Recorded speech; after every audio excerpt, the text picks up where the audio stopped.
won't you listen to me? I got that flavor, I know you're dying to feed. I ain't no dancer, just got some hip in my feet. Now throw your hands up. Ooh, you bring the lighter, I got the fuse. You make a fire, I'll add the fuel. Follow me, lady, just watch your shoes. Gotta turn the heat up to get this cool.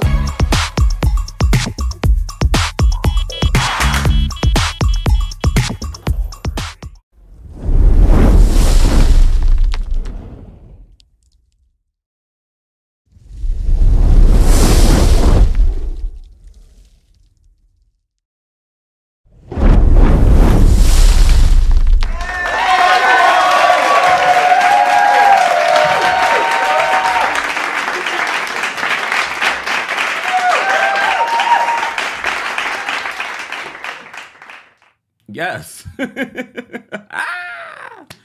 Welcome, guys. Please let me know if you can hear me loud and clear. This is our weekly Thirsty Thursdays where we cover a variety of reality TV news, and pop culture news. But first off, where is everyone watching from? I apologize for being a little late, but as you know, when you produce and host and do it all, and you're live on multiple platforms, and there's last minute details and facts and figures and videos that I want to add, make sure I'm editing videos during the day. Look, it's a lot, but I appreciate your patience, guys. I know some of you are on lunch and you're like, come on, I gotta get all the tea before I go back. All right, let me know where you're watching from. It was rainy here yesterday in New York City, but it's a windy day here in New York City. I think it's about, I don't know how many, what the temperature is. Cold, look, cold.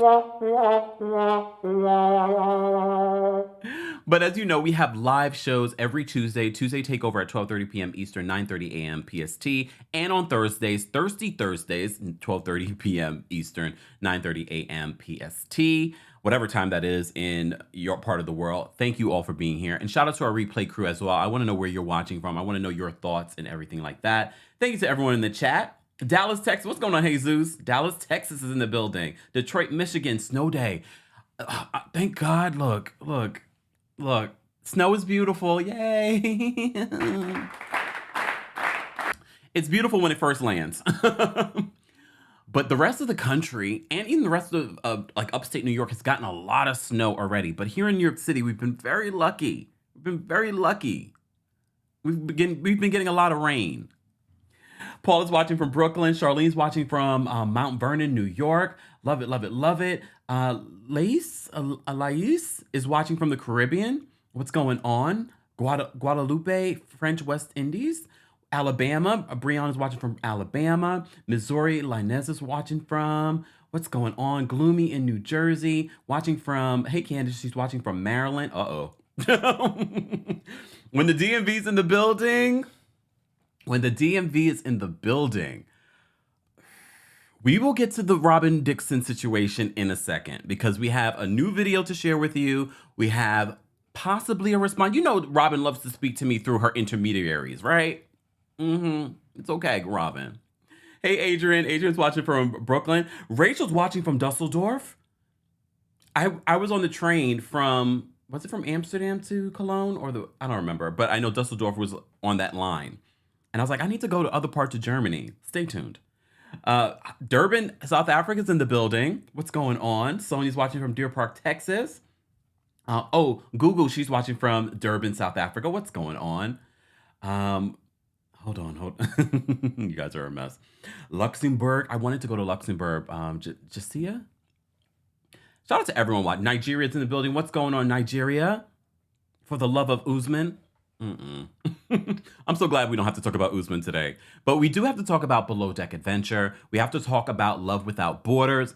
Mayel. I went to Mayel's Instagram. Mayel's a good-looking man. He lives in Paris. It's not going to work, y'all. We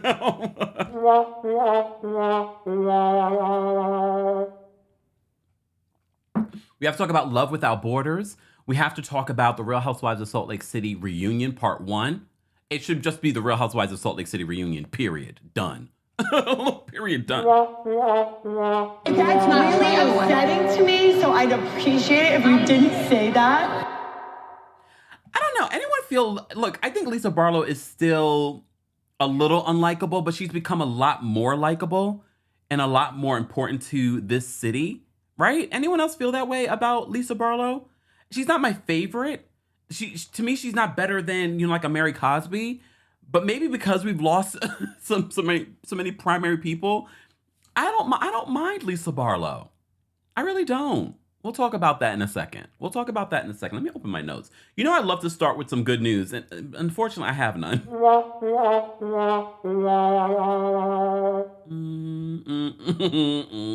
No, I do have good news. You know what that good news is?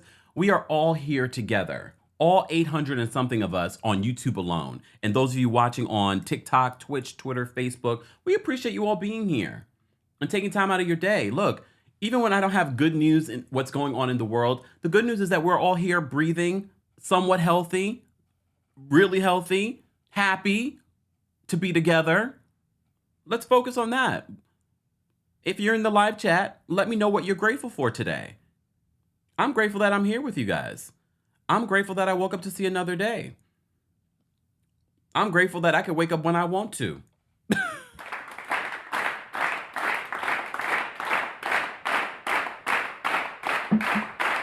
Some days I have appointments. I got to get up early. I guess adulting. What are you going to do?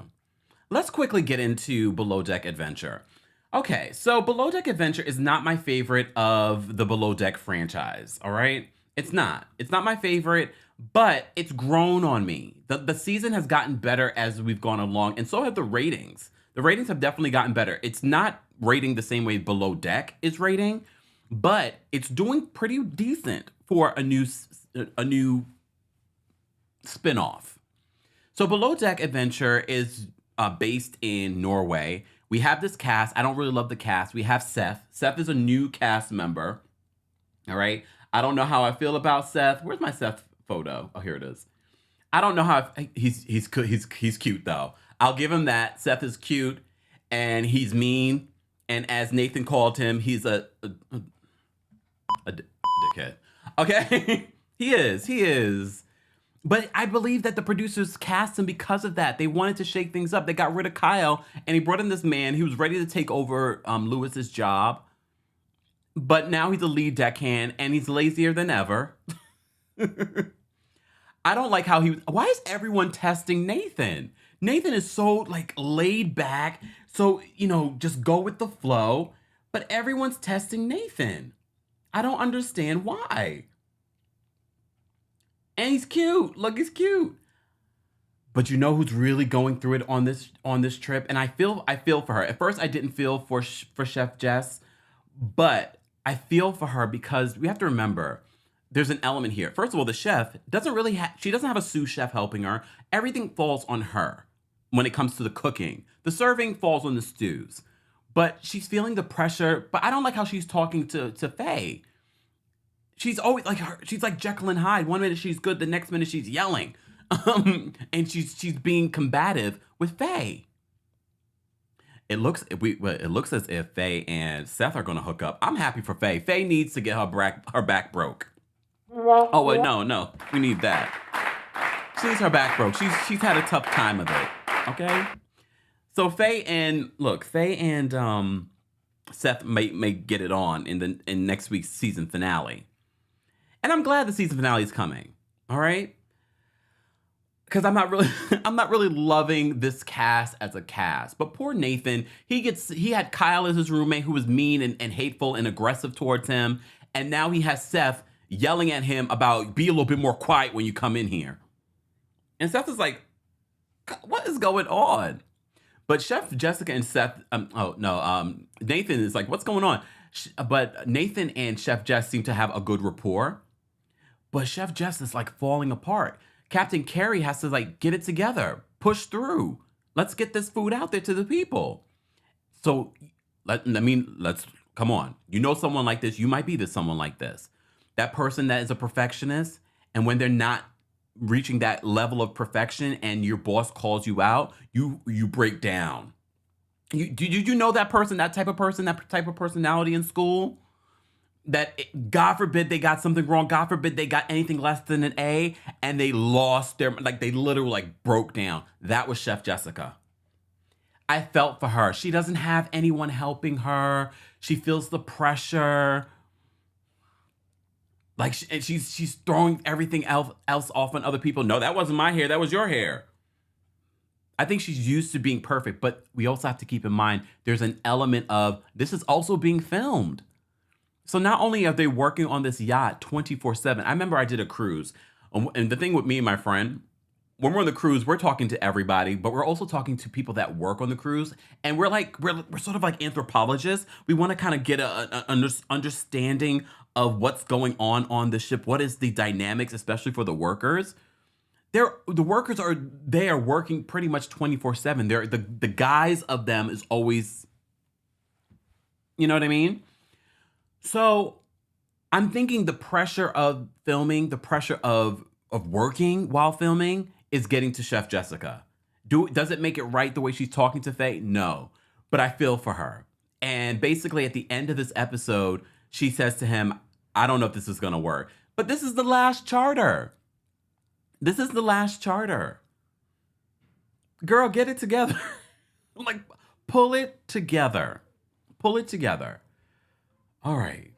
Guys, if you haven't already, you're just joining us. This is our Thirsty Thursdays. Be sure to like the video. It's an easy and free way of supporting not just my channel, but other channels as well. This is where we cover a variety of reality TV news, and pop culture news. I don't really have any pop culture news to talk about today, but we are talking a lot today about reality TV news and reality TV. We were just talking about Below Deck Adventure, which I'm enjoying. It wasn't a terrible season, but it's not my favorite season. It's not my favorite season. The people that stand out to me in this episode has to be Seth. Where's Seth? Where's my picture of Seth? This is a good looking man though. He's sometimes good looking. You know, sometimes in a picture, this is why you got to see multiple pictures of people.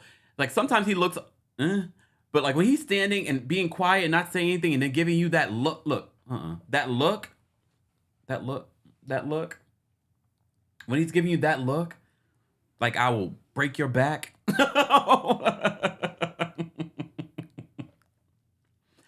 I mean, come on. Thank you, Lisa, for all the roses. Thank you to everyone on TikTok that's watching, everyone watching on Facebook. We see you. Velda's watching on Facebook. Donna's watching on Facebook from Texas. Deborah's watching from Connecticut. What's going on? Velda's watching from Las Vegas. What's going on, Las Vegas? Domini, what's going on? I haven't seen you in a while. Watching on Twitch. Vicky's in the building. What's going on, Vicky? She's watching from Phoenix, Arizona. All right. So, Seth, he's a prick. Can we say that? Look. Okay.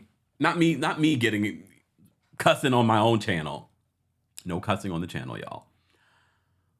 But for me, my favorite still is Nathan. Nathan for me is just, he's a hard worker. Is he perfect? No, but he's always trying. So for me, Nathan is he's the MVP of the season. Runner-up probably would be Faye, because she's been dealing with a lot too. Next week is the season finale of Below Deck Adventure.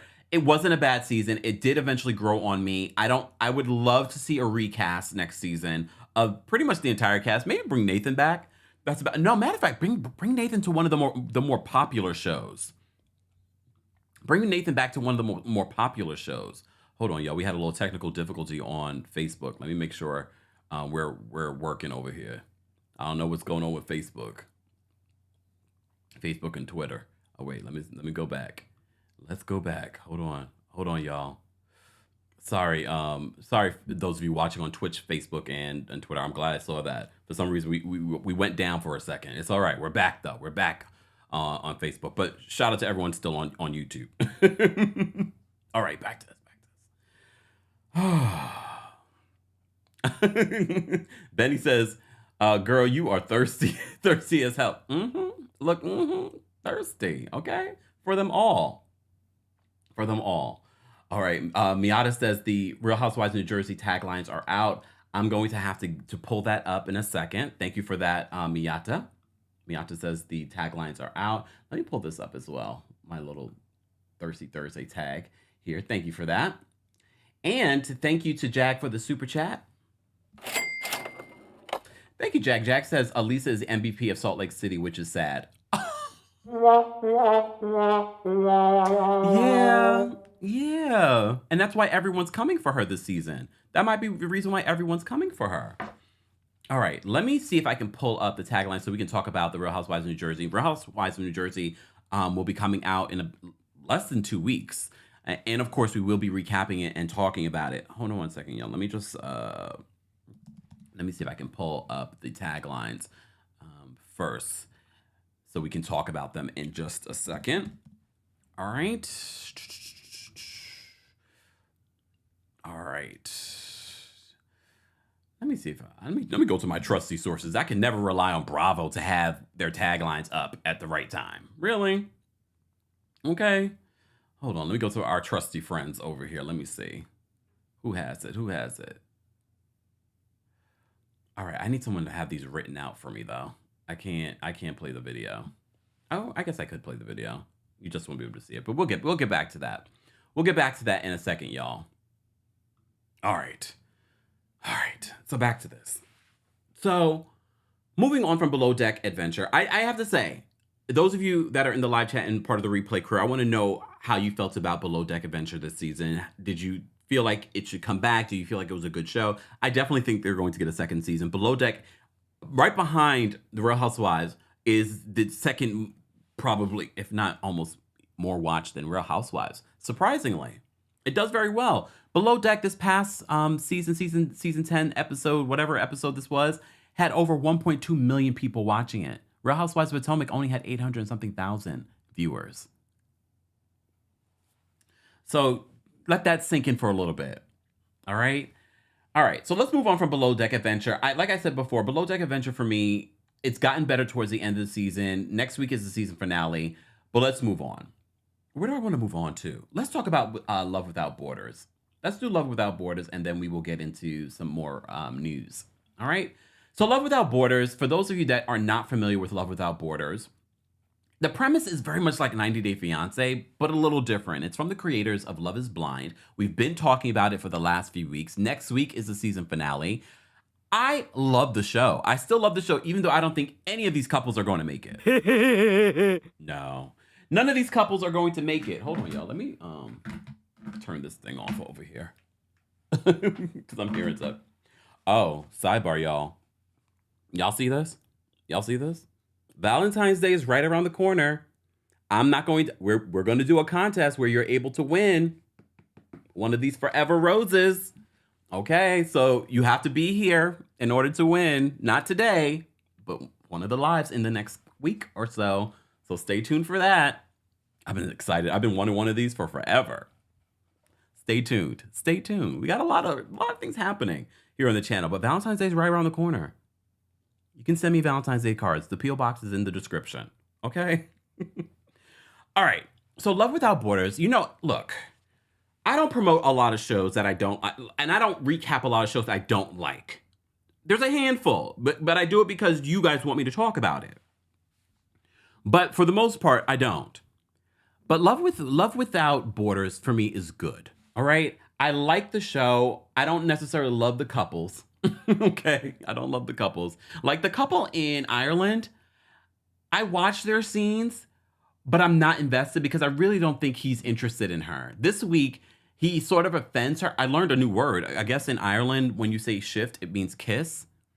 And the bartender made a joke about if you can't shift her, you can't kiss her. I forgot what he said exactly, but basically talking about body weight and kissing her. And he's already made it known that she's not his type. So she gets in her feelings about it, and I don't blame her. I know some people might think that she's just being sensitive, but when he's already said, "I'm not attracted to you," and then you're laughing and keep laughing and keep saying the joke. Like, why do you keep repeating the joke? Okay? So she gets in her feelings about it. But I'm still not that interested in this couple. I don't think they're going to make it.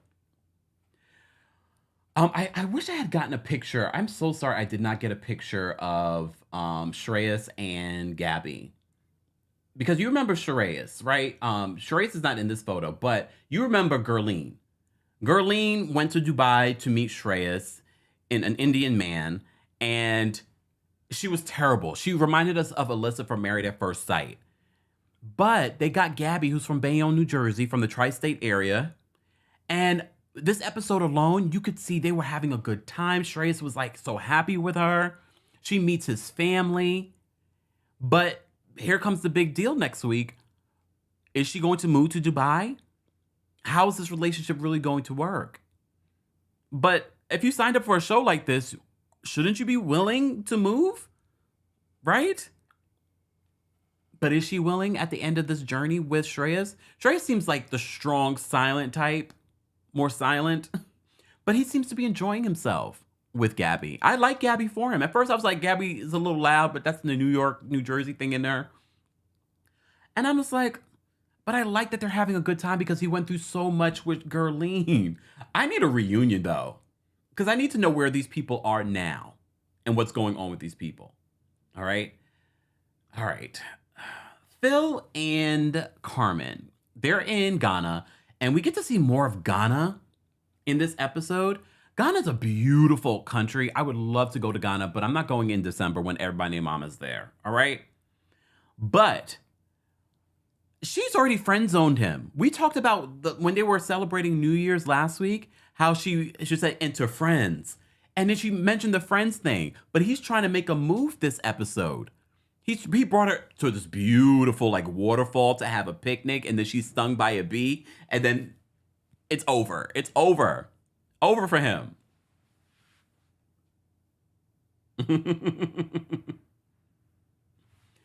But I feel like she's friend zoned him. I don't know why she's not into him, what turned her off to him. Maybe because he's not a party animal like she is. But I feel like there's more to the story. Again, why I need a reunion.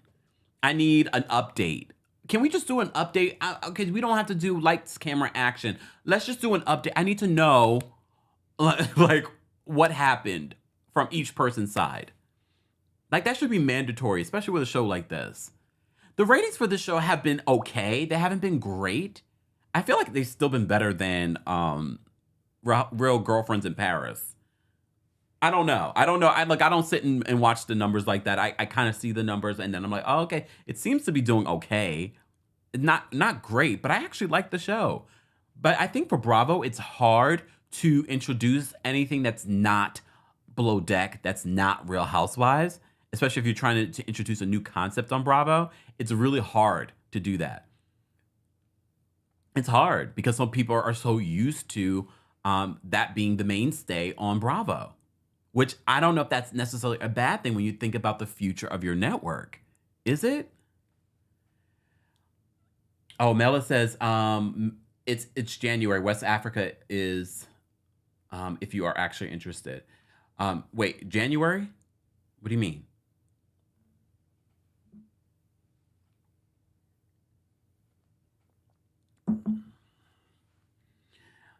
Jay says he's not showing any romantic interest in her, no kiss or anything. Yeah, he's been there for 2 months and he hasn't tried to make a move on her. And I think maybe that's why she's friend zoned him. And she literally says, in his song, he's talking about, feeling on her body. He's like, you've never felt on my body. I don't know. He gives me corny vibes, but I don't mind a corny guy. But I can see how he got friend zoned. She, like I said, last week and this week, she mentioned friends with him. So I believe she's friend zoned him. I don't think it's going to go anywhere. Look, I feel like he should have made his move within. Look, some people say you should make your move within like the first date or the first week of dating. I don't think you have to sleep with each other, but at least show some sort of physical interest, like touching and, then leading up to a kiss. But I don't even see touching happening. Look. All right. Oh, not Michael. Why is he? Oh, okay. Let me close this, y'all. Let me open. Oh, here we are. All right. So who else is on this cast? Goodness. Was it Naeem at the bottom? Yeah, we already knew this relationship wasn't going to work. Okay. We already knew this relationship at the bottom left was not going to work. But he meets another lady there, Ori, I believe her name is. And it seems like she's a better vibe. I feel like the other young lady, she had too much baggage. You know, she's sleeping with her ex. She's been abused by her other ex. So it's sort of like, you've got a lot of baggage. I don't think that this is going to work. And it doesn't. So he has to end up leaving. Remember, we were confused last week. I was like, are you guys still trying to work on a relationship, or are you friends? And if you're just friends, why are you still living with her? So we're now following Ori and this man's relationship. All right. Let's make it work. He seems a lot happier, but next week we see that he's going to propose. I mean, that's the whole premise of the show, though. But that might be too quick, right? That might be too quick. I still don't trust him. Remember, he said that he had player ways back in the day, but then he had the health issue, and then all his player ways melted away. Lies you tell. Lies! The lies! I don't know if I believe that, because we got to see a little bit of your player ways on this show. And I get it. You know, this other lady was not really showing interest, and she was showing some other behavior that made you kind of go, but at least end things with her and get out of her house before you start with the other woman. But to be honest, Ori's prettier. Look. Can we be honest? She's prettier. In my book, in my head. All right, sorry. Not sorry. Okay, you know who my favorite couple is, though. My favorite couple, maybe because I'm gay, whatever, was Mael and Aaron. And it's not my favorite couple. It was my favorite couple to watch. I didn't think they were going to make it. But you know, we're body language experts. So when Mael sits Aaron down to have a conversation, you literally see. Let's pretend Mael's right here. Aaron sits down, and then they're on the couch, and he puts his arm, he's about to put his arm near Mael, and then goes like this.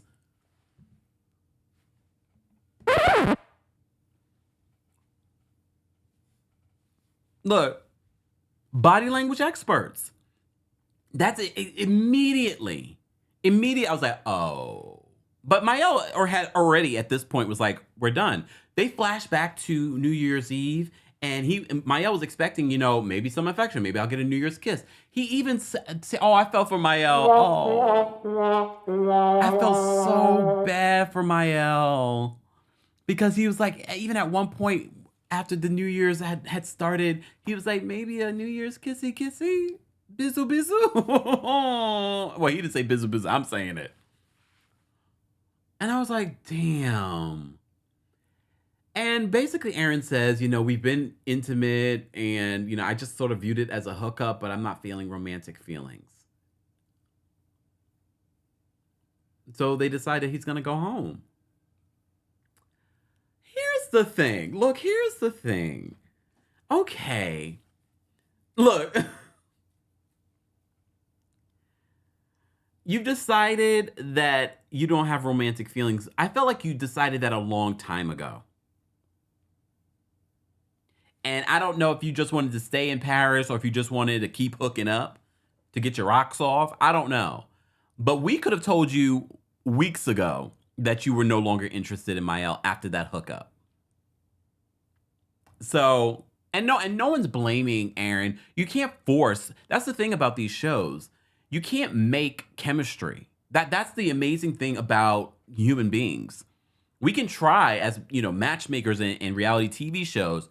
You could try and put people together, but you can't make romantic feelings develop if they're not there. So I'm not going to say that Aaron is 100% at fault here. Maybe he was trying, but I just felt like the way that he was doing it just came across very immature. He could have been very transparent, Mael. He could have tried other ways. There are ways to try and see if you can get romantic feelings by doing intimate things. By getting to know someone's personality. Someone that you might not be necessarily attracted to or have sexual chemistry with at first can change. If you are willing to try, the more you get to know someone's personality, you would be surprised how that will add to your attraction. Not me giving relationship advice, and I'm not in a relationship.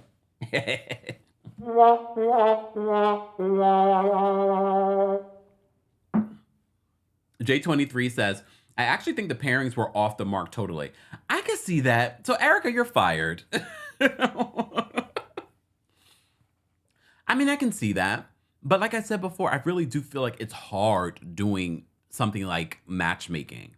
I mean, look, we've covered Love Match Atlanta and they are able to do it, but I only person I felt for this entire season was Mael because he seemed so genuine. He seemed so genuine and was really trying. Just saying. And I know it wasn't easy living with that American. Come on, let's be real. Especially, look, Parisians, come on. All right, we're going to keep talking. That was Love Without Borders. We're going to move on, though. Let me see if I can find the New Jersey taglines. I mean, I see the video, but I can't play the video for you guys. So I want to see if I can get just the words. Let me see if Bravo even uploaded them yet. Let's check to see if Bravo has uploaded them. And guys, if you're just joining us, be sure to like the video. Oh, yes, thank you, Bravo. Finally, you did something right. Look, you did something right. Okay, before we talk about the Real Housewives of Salt Lake City reunion, let's talk about the Real Housewives of New Jersey. So as you know, the Real Housewives of New Jersey season 13 premiere, right? It's coming February 7th. You know, we're going to do live watch parties on TikTok that night. So be sure to follow me on TikTok if you're not. And as you know, they finally got some new updated promo photos. We also have 2 new housewives, and Jackie has been downgraded to a friend of. But Jackie says that initially when she came into the season, she thought that she could handle everything along with her recovery, but she confirmed that she couldn't do it. And that's part of the reason why she's downgraded. Because I was trying to understand why would they really downgrade her? Because at this point, she's an actual housewife. She really gets engaged with everyone. Does she bring a lot? No, but I feel like she brings enough amongst this cast. I do like Jackie now, but we'll see. Maybe being a friend of, she'll get activated, and we'll see a whole different side of her this season. And I'm keeping an open mind with some of these housewives. Danielle, I'm looking at you because you've been trying to be on reality TV forever. She was on reality TV. I didn't know she was a Staten Islander. Hometown girl. Okay, girl. All right. So let me bring this up. Hold on, y'all. Let's look at these taglines. Hold on, y'all. Hold on.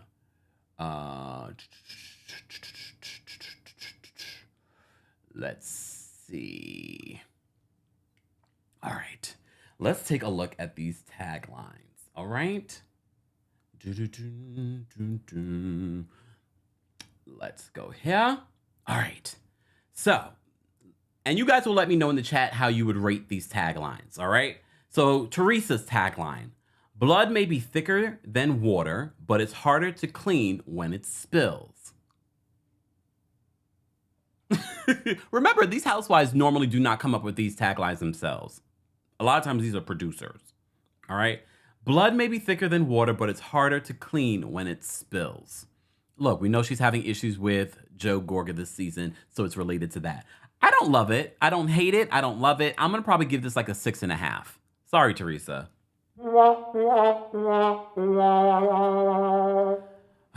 Melissa, you'll never see how toxic someone is until you breathe fresher air.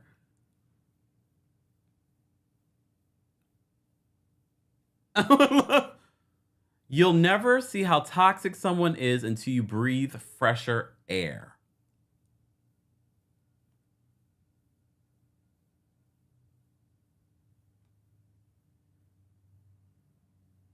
Sometimes I have to sit with these, and we know who she's talking about. Come on. I don't know. The fact that I have to think too much on it, I'm gonna give this a 6. I'm gonna give this a 6. It's not terrible, but I don't love it. I don't love it for Housewives. All right, Jennifer Aiden. Payback's a bitch, so start barking. I love this one. I love this one. Look. I love this one. Payback's a bitch, so start barking. Roof. A 10. I'm giving this a 10.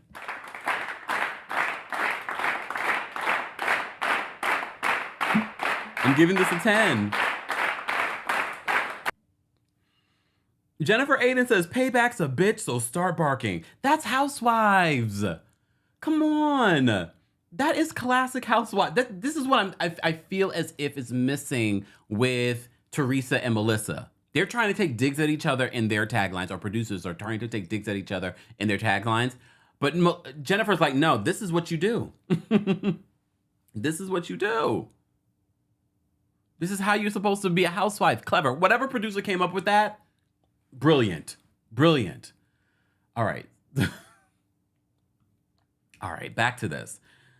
If you're just joining us, guys, we're talking about the Real Housewives of New Jersey taglines. They were just released. You know, this is where we talk about some of these things. Let me come back over here. Hold on. All right. Dolores is back. I love Dolores, though. I love Dolores, okay? I love Dolores, but I'm not excited to see what Dolores is offering this season. She has a new man, but we shall see. So Dolores says this. This Jersey girl has the luck of the Irish and nobody's screwing with my pot of gold. Okay, I don't mind that because you know her boyfriend is Irish. So this is why she's talking about it. So she says, this Jersey girl has the luck of the Irish and nobody's screwing with my pot of gold. It's clever. It's Housewives. I like this. I'm giving this a 7.5. I'm giving this a 7.5. This is not bad. This is not bad at all. It's clever. It's in line with her storyline. I just want to see what her storyline is this season because she's been, look. All right. Margaret's back. So Margaret's tagline is, I'm a loyal friend and a lethal enemy. Okay, see, this is what I'm talking about. Like, this is good.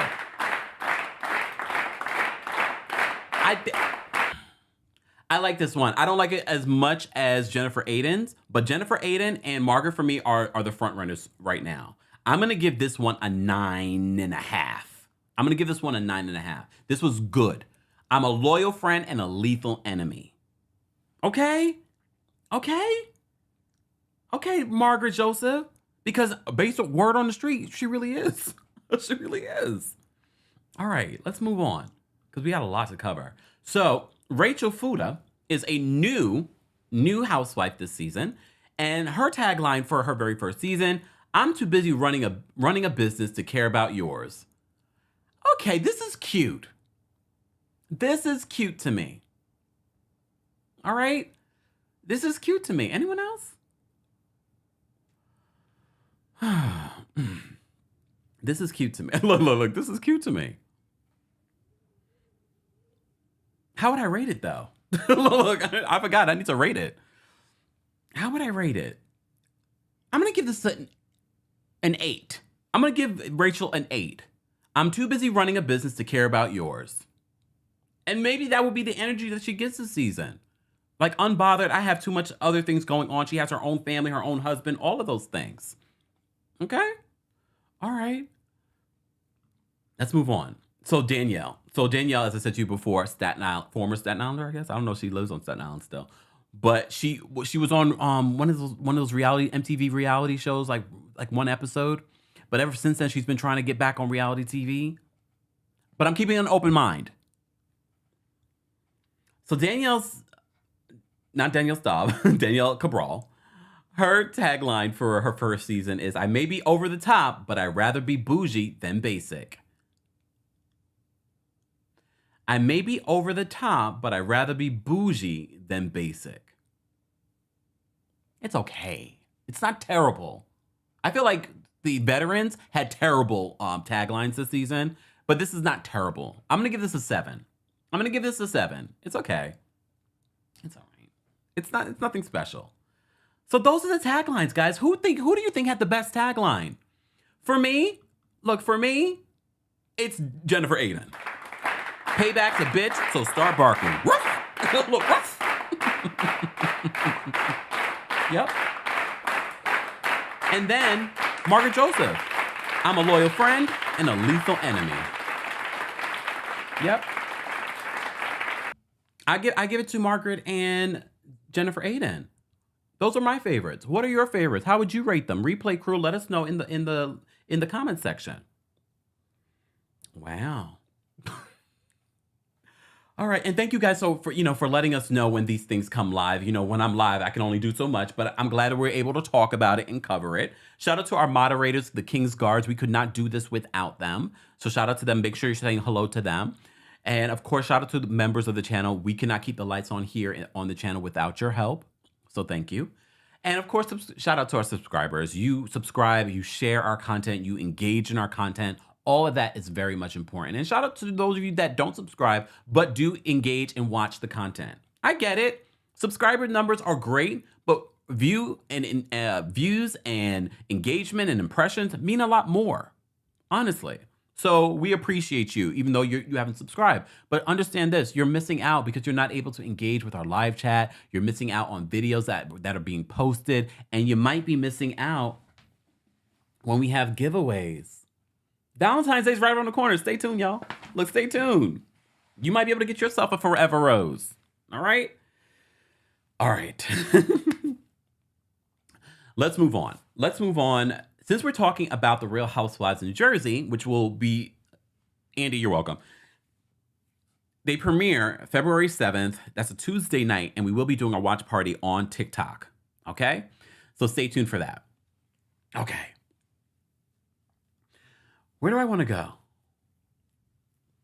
Thank you, Bing. Bing says your subscriber count is rising so fast, Kemp.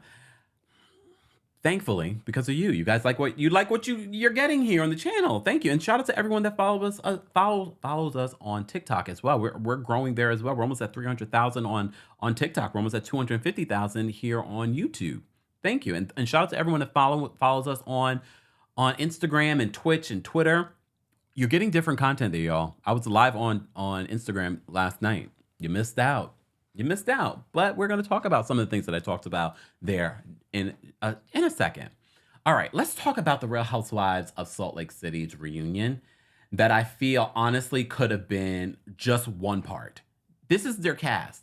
Do you guys notice how there was such a big debate about the seating chart for the Real Housewives of Potomac, and no one even debated about this seating because you're like, you don't even care. You don't even care. So as you can see, the cousins are sitting next to Andy, but that's only by default. That's only by default. Miss B's Corner, thank you so much for being a member of the channel for 18 months. Thank you. Just hello, Kempire mods in chat. Welcome, welcome, welcome. Okay. Joan says, hey, great job, Kempire. You're one of my faves. Thank you. I love that when you guys say that. All right. So the Real Housewives of Salt Lake City reunion. Let's talk about this briefly. How would you rate it? Honestly, it was okay. But they really could cover this reunion max 2 parts. But word on the street, we're getting 3 parts. And we speculated that the 3rd part was possibly the one-on-one with Jen Shah. But we now know that Jen Shah is not going to have a one-on-one interview. All right, let's talk about Jen Shah before we get into this reunion. So Jen Shah has launched, look, let me bring this up. So Jen Shah has launched a website. Yes, she's launched a website called Dear Jen Shah. Maybe this is a way you'd be able to communicate with her while she's in prison. Do they have access? I feel like there's a lot of people that are incarcerated that are on social media, and I'm like, how? How, Sway? Look, how, Sway? So Jen Shah has launched a new website. Where's the website? Didn't I put this here? I'm trying to organize my stuff here, y'all. Hold on. I know I put it here. Oh, here it is. No, it's not. That's not it. Where is it? All right, y'all, let me just pull this up because I know I have it here. Oh,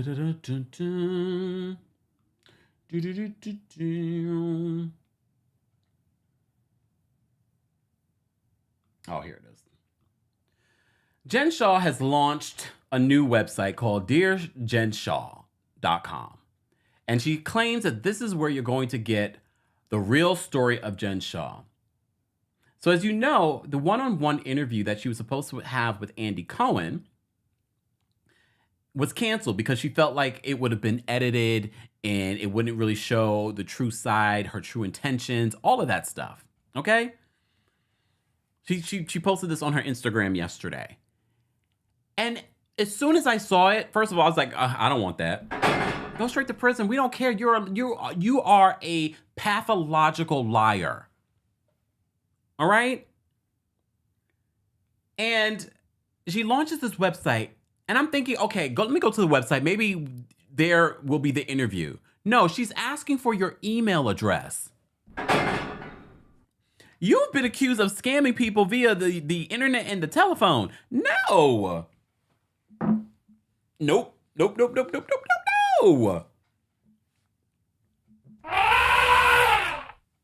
Get away from me. I hope you guys did not put your email information into this website. I wouldn't trust her. First of all, you do realize a part of her sentencing, she's not allowed to monetize off of this whole situation. She's not allowed to monetize. How come this thing is up here and I don't see it here? Hold on, y'all.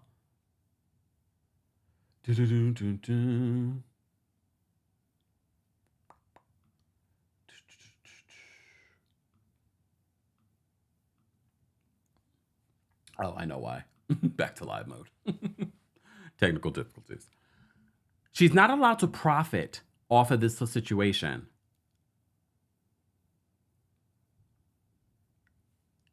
Someone called the Southern District of New York because I'm a little concerned that Jen Shah is collecting people's information to later monetize. Because isn't that still sort of monetizing if she's collecting people's information in this website, their emails? So what, to use it later? I don't trust it. Don't put your email in it. Personally. Straight to jail. No. I'm innocent! Not according to the Southern District of New York and not according to your sentencing and your admission and your pleading of guilty. Go straight to jail. I hope you guys did not put your... at least one of you have to, though, so we can know what she says.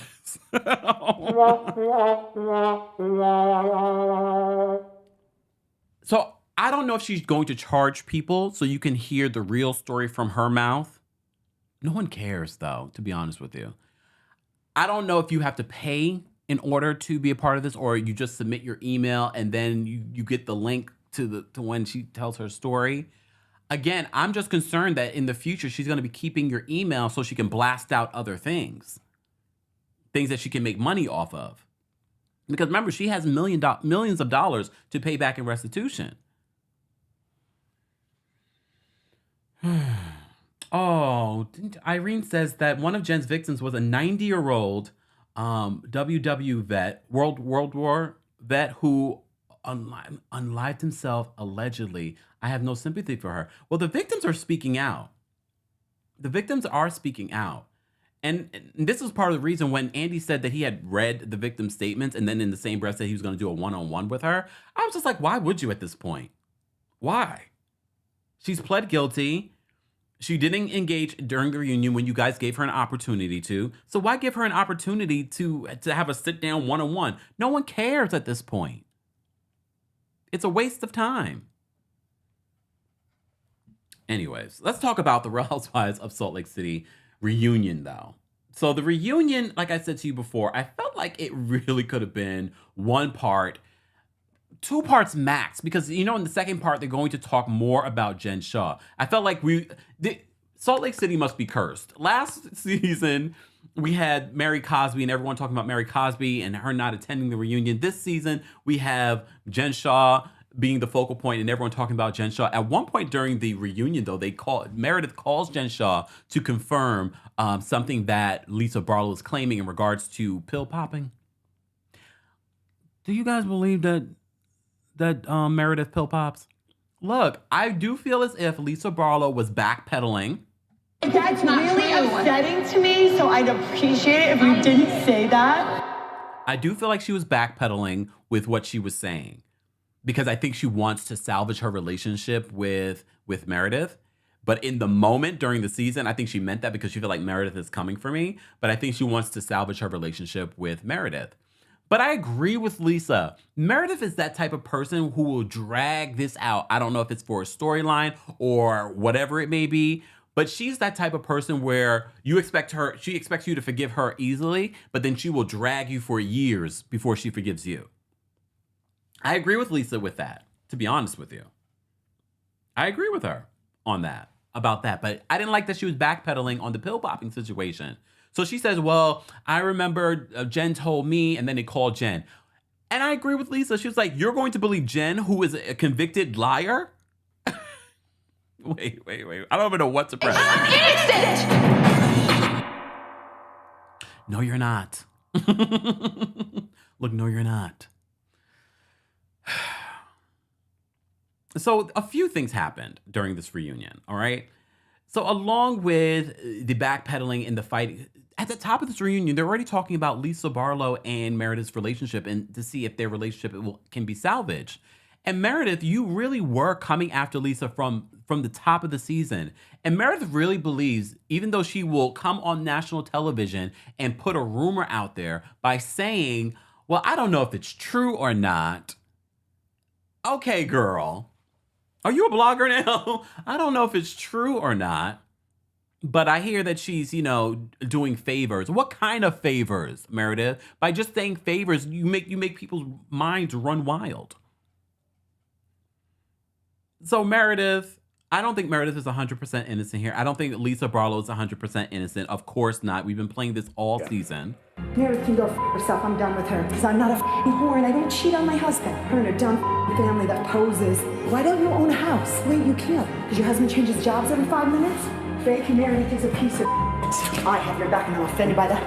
You that piece of garbage whore. I hate her. She's a whore. She's half of New York. She can go herself. We haven't played it in a couple of weeks. We're about to be wrapping up Real Housewives of Salt Lake City. So we had to play it one more time. Okay? Yes, Meredith is a lawyer. Sister on the Move is asking the question. Yeah, Meredith is a lawyer. So, look, here's why I have to call Lisa out, though. When Lisa starts crying during the reunion, she's like, where you drew the line when you brought John into this? Girl, do I have to replay that again? You talked about her entire family.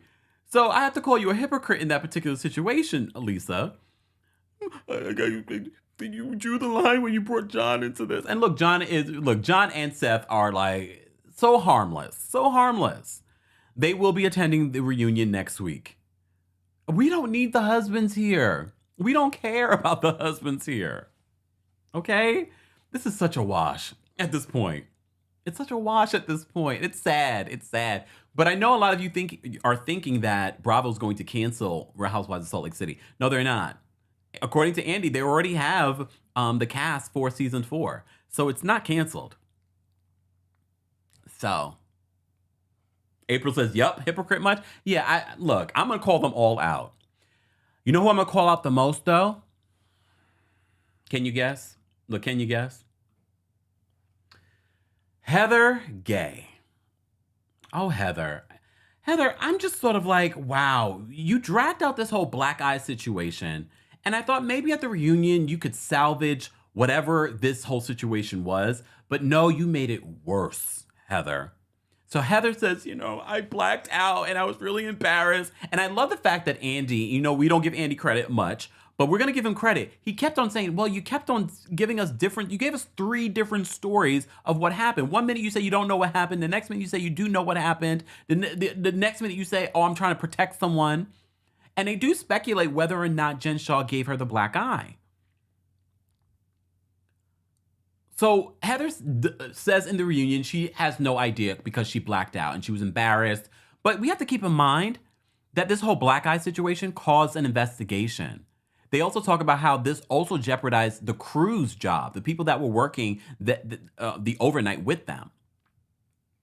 So now an internal investigation happens because she's claiming that maybe someone did this to her. And she starts to give us these fake tears.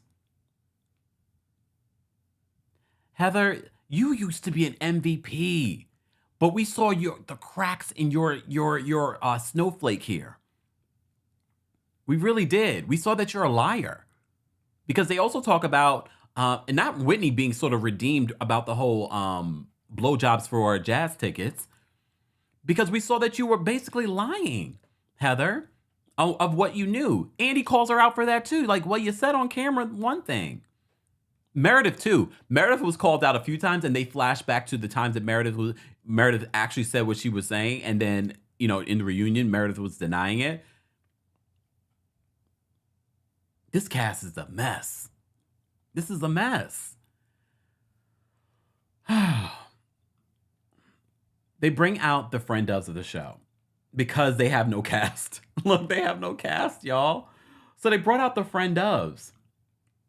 How are we feeling about the friend doves? Who do you think should come back? For me, Angie K needs to come back. And look, Angie K this week has been having some bad press. You thought I forgot about this? Nope. So apparently Angie K took a picture with this man that had on the back of his shirt, "White Lives Matter." So she was getting a lot of flack for it. And she came out with a statement saying that she had no idea this man took a picture with her. She had no idea what he had on the back of his back. She does not believe in White Lives Matter. After this, Jen Shah conveniently took to her social media to put Black Lives Matter.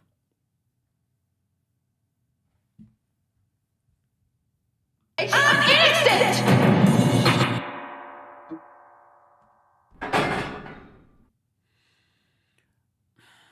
I've said this before about Jen Shah. I'll say it again.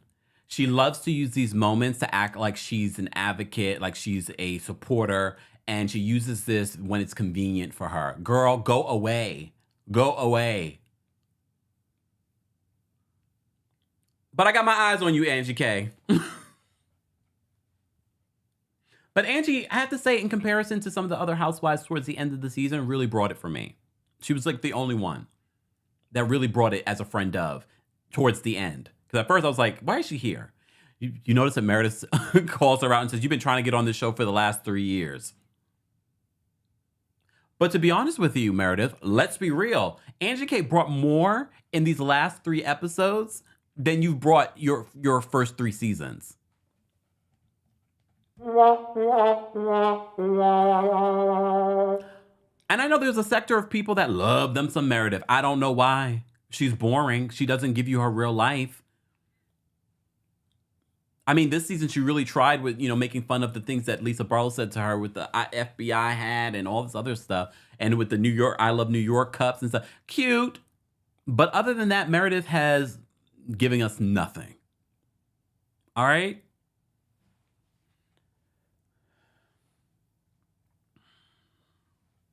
Just saying. But Angie, just saying. At least Angie has a house that she owns. Oh, damn. Dana, I really like too. Dana's look alone. I was like, okay, Dana with the look. Dana was giving us high fashion. All right? They brought all the friend doves out very early. They normally don't bring them out towards like part 2? But they have no cast. They have nothing to talk about, so they brought them all out. Angie H also has been trying to get on the show since season 1. All of these people are thirsty. But Dana explains, and they finally show the scene that you all have been waiting for when Dana says, you better be nice to me so I can put money on your books.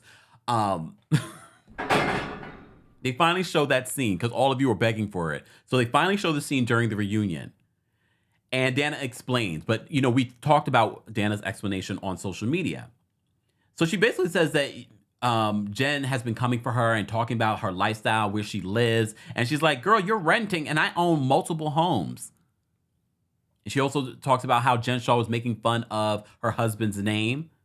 That's why I look at Jen Shah. She's the biggest hypocrite. She's the biggest, and she's the worst of the worst. She will use racism. She will use mental health any way that she can if it conveniences her. Just saying. Just saying. But overall, I would bring Dana back. I would bring Angie K back. Angie H, If It depends. Producers, you decide based on what she's going to talk about and bring. Maybe because she has a real friendship with Heather. Maybe. Where's Utah's homegirl? Why did you guys cut her from the fray? I was excited about Utah's homegirl. You calling yourself Utah's homegirl? I was like, wait a minute. Wait a minute. But honestly, all the friend ups felt thirsty for me this season. All of them. All of them felt thirsty, like they all want to be on this show for whatever reason, because it doesn't matter if they have money already, guys. We've talked about this. They want fame. They want fame. I don't know why. All right. Do I need to say any more about this reunion? There's going to be a part 2 when the husbands come out. And they're talking about Steph's taint.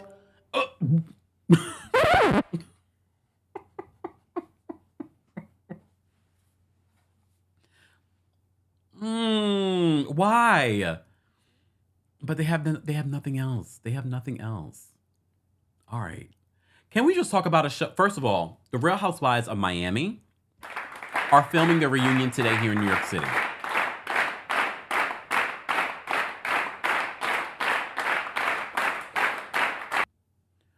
They're filming their reunion here in New York City and not tea dropping on Marysol. So if you remember last season, Dr. Nicole claimed that Alexia told her that Marysol's marriage, we now know that marriage is not real, it's a spiritual marriage. She only used that to get back on the show. So Marysol apparently does want to be full-time because as a friend of, you don't need to be married. As you can see, they don't show her marriage on the show.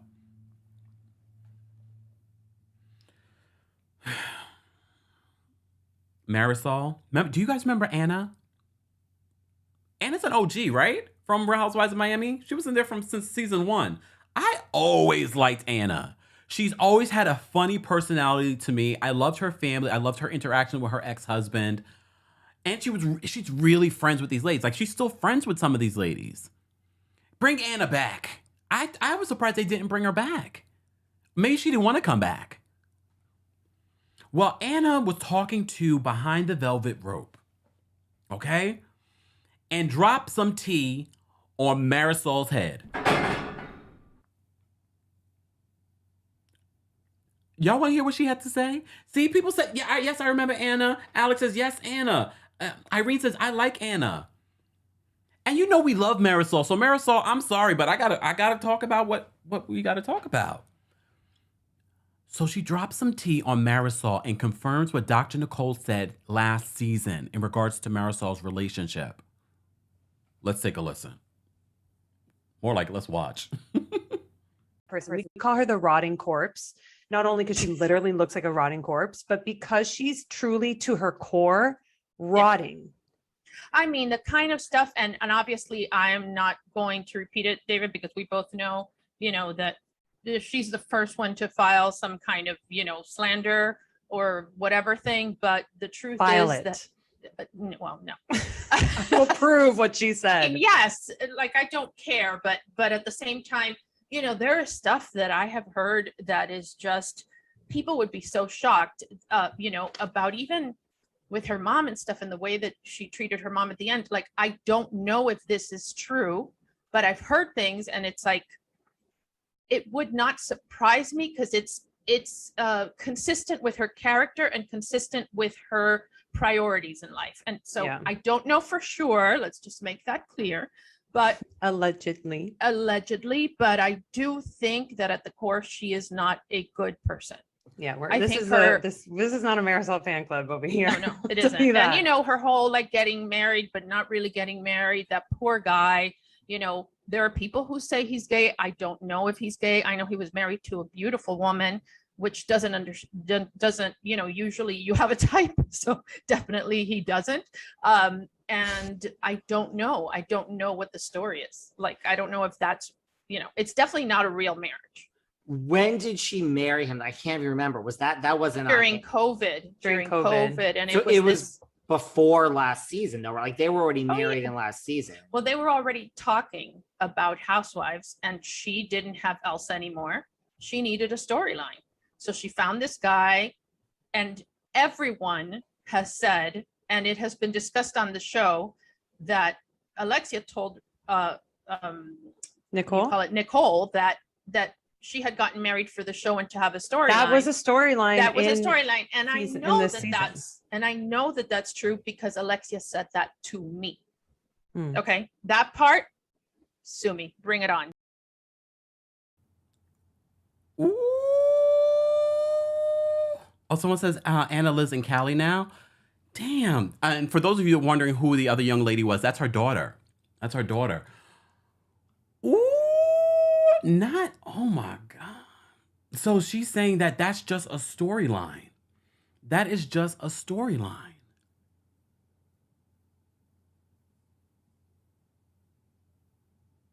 Anna, do you still have property in Look at Miami? Come back as a friend of. Come vacation or something in Miami. She still looks great. Anna still, I mean, she was beautiful back then. She still looks beautiful. All right. When I saw this, I said, we got to talk about it during Thirsty Thursday, because when we talk about thirsty, for the love of Marysol sipping on her cocky. TikTok, we had to, they ended the live. We're back live here. I don't know what's going on, but we're back. We're back. I don't know. Somebody probably were hating on us. It's okay. So according to Anna, a former Real Housewives of Miami star, this relationship, she already knew. She had heard this directly, according to her, from Alexia. So Alexia, you talking about your bestie like this to other people? Exactly. Irene says, Anna is an attorney. She's not going to say anything she can't back up, in my opinion. I didn't realize that Marysol and Anna were having beef. Like, what happened there? Like, what was the fallout? Anna, can you come back to Miami, please? I would love to. I wondered why Anna didn't come back. I'm assuming if the rumors are true, she doesn't live in Miami anymore.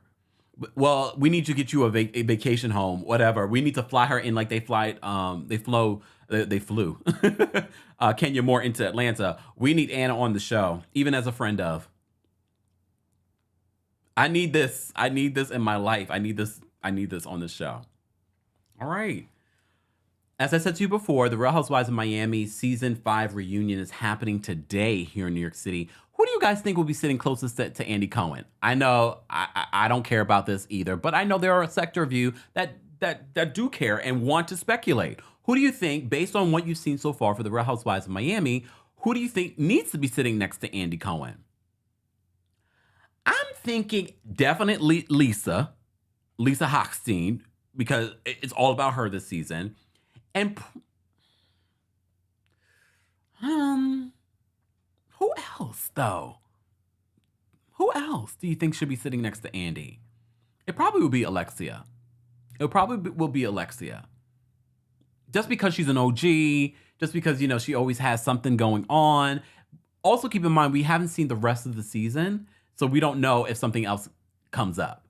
I'm thinking if it's Lisa across from... Did Lisa have any beef with anyone throughout the season? Not really. But I'm definitely thinking Lisa. And definitely, I think maybe Alexia will be on the other side.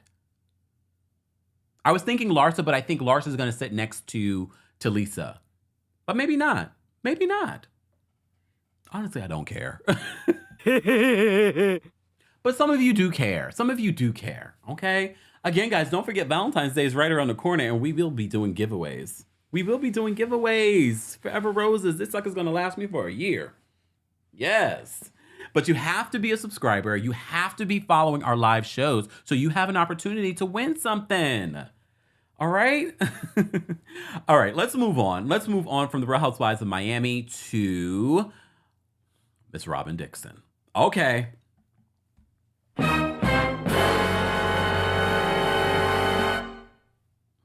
I know why you're here, why we have almost 2,000 people in the building. I know why you're here. You want to know what's going on with Robyn. Is Robyn responding to the rumors?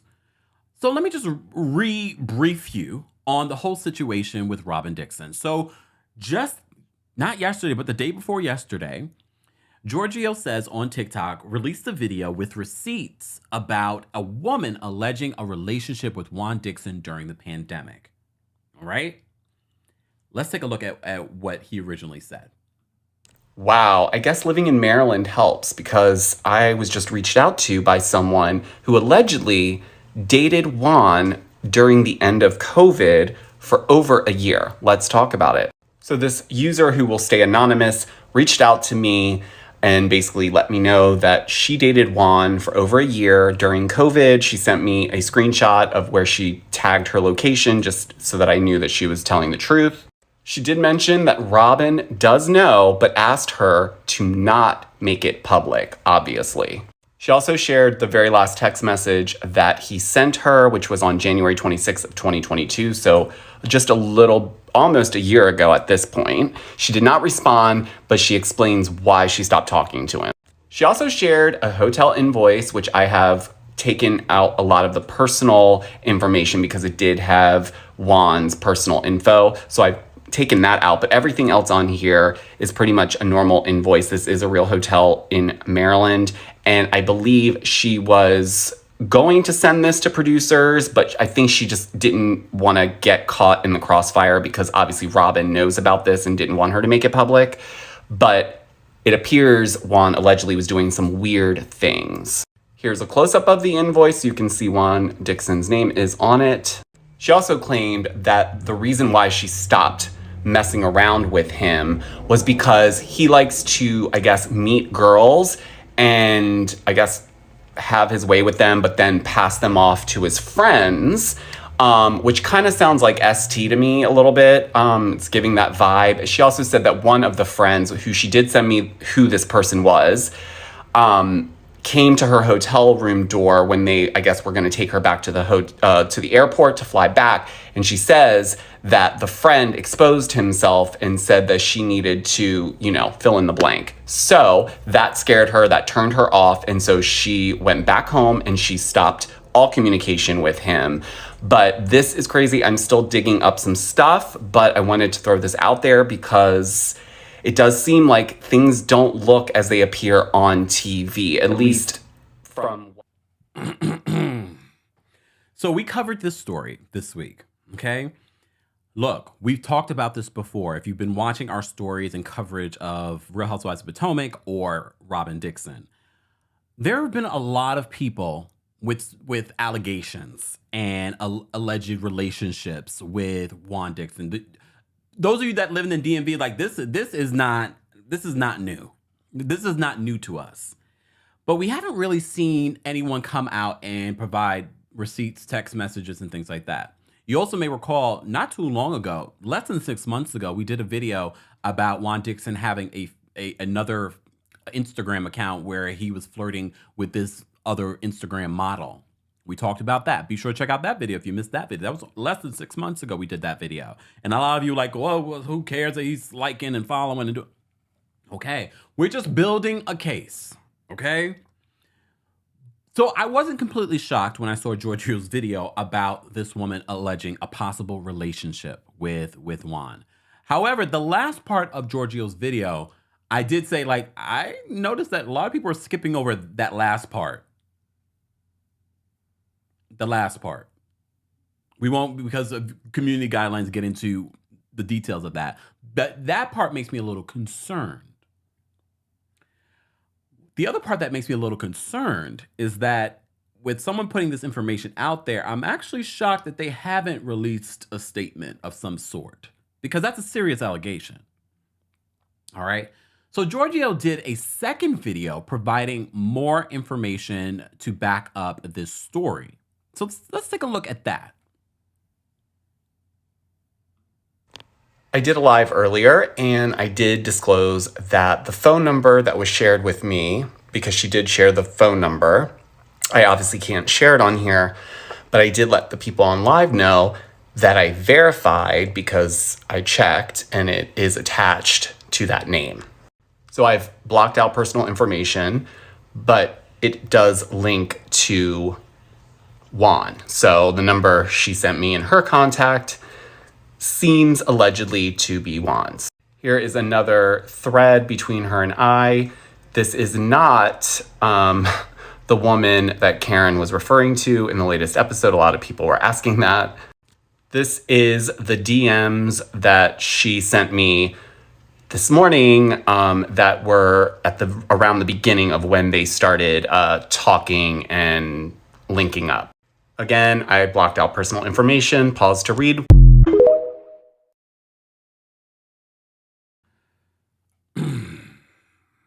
Okay. All right. So, as you know, I love to be fair. Do I?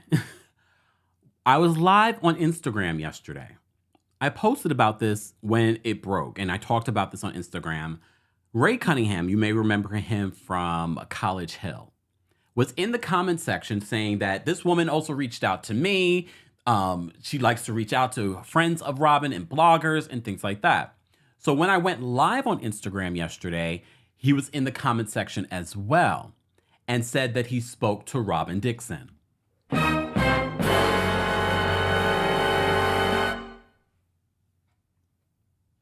Okay? So I just want to play a little clip from my Instagram live so that you guys can take a listen to what he had to say Robyn told him. What did Robyn say?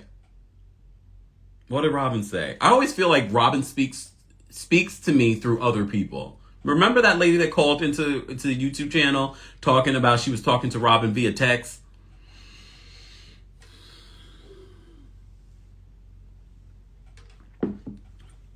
Oh, Mr. Okay, Mr. Ray. What did Robyn say? Look, give us some of the tea. Look, we want the tea.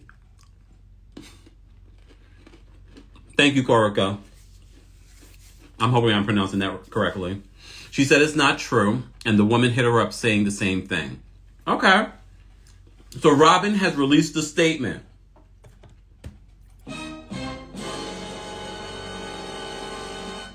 Now Robyn speaks in riddles because she doesn't want to hear the truth. So according to Ray Cunningham, who is supposedly has a personal relationship with Robyn Dixon from the Real Housewives of Potomac, is saying that he spoke to her and asked her about these rumors. He has also claimed that this particular woman has reached out to him with the same receipts, okay, and claims of having a relationship with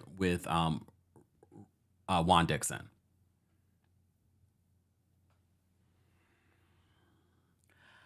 I know some of you in the comment section have been saying, I believe these. I believe that Juan is cheating. I believe that this has secured a spot for Robyn for next season. I don't know if this has secured a spot for Robyn, to be honest with you, because if she's not going to answer the questions, if she's not going to really address it on the show with proof, then what is she really addressing? Let's be honest. I think the reason why people aren't convinced about this relationship being a real relationship, no one cares about a marriage. If they wanted to cohabitate as boyfriend and girlfriend for the rest of their lives, no one would care. I think people are really just bothered that she's being so performative about a relationship that doesn't come across real on screen. And I pointed out before, if you follow me on social media, that particular scene when Ashley tells her when they're in Mexico about Karen's allegations, and her body language says it all. She didn't look surprised. She seemed a little nervous. Because I honestly believe that, and I've speculated this about this before. I feel as if Robyn and Juan have decided, well, this is one of the ways that you're able to keep your job on the show. I will pretend to be your husband, but I'm still going to be out here philandering, allegedly.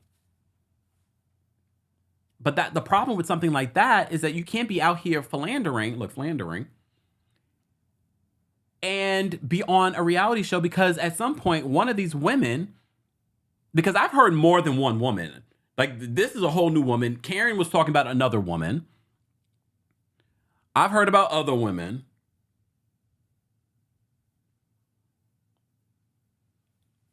And as I said to you before in the original video covering this story, according to Giorgio's, the allegations and the receipts that he was provided from this woman, she's saying that Robyn was fully aware, which confirms for me, if she's fully aware, then she's like, she knows that this is not a real relationship. Would they really get married in order to keep her job on Real Housewives of Potomac because it's the biggest check that they have? Yes. What's it to them to get married? What's it to them? And I know a lot of you, I'm waiting on the actual marriage certificate. Well, people are working on it. Look.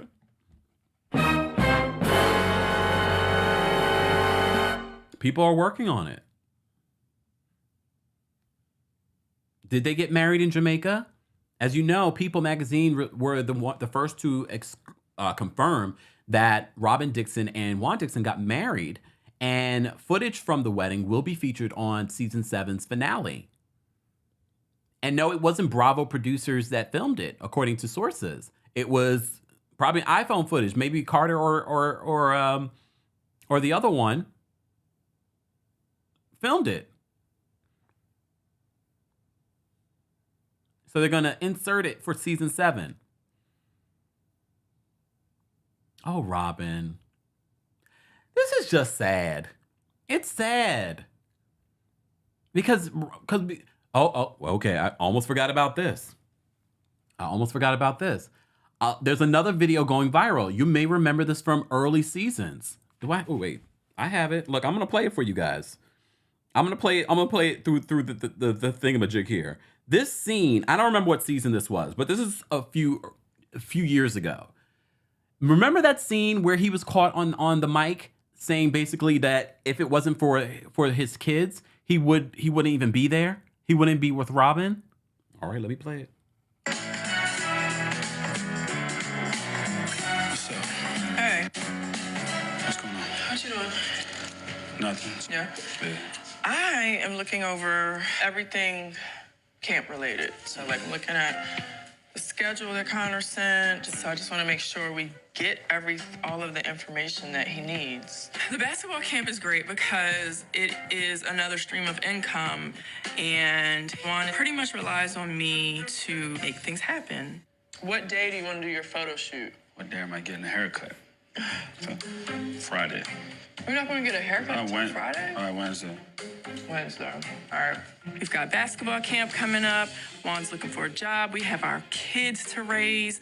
I'm not going to bother him with Ashley and her dumb rumors. Yeah, so he still had some media interviews. He said at this point he was going to see if they could come to camp. I'm not trying to go anywhere else, to be honest with you. I understand. And I'm really not trying to call in. I just want to... Okay, so if they come to you... I just said I'm fine with that. Okay.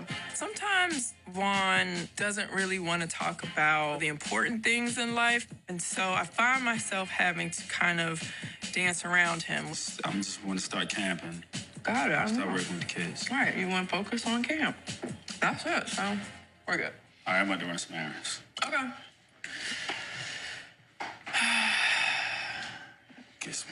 I'm too old for this. I'm tired of living like this. Do you want it to be like that, though? Huh? Do you want to get together? I wouldn't share my life with somebody. If I didn't have a green card, I'd be gone already. I want some more. Jen Shah has long. Oh, sorry, y'all. He says, if I didn't have Corey or Carter, I would be gone already. He says, I want to share my life with somebody. So you're telling me he said this a few years ago, and fast forward, I'm going to get engaged and get married to this woman? Come on, it doesn't make sense. Look, things happen, things change, but they dated, got married, were married to each other for a long time, got divorced, and he's saying this after they're fully divorced.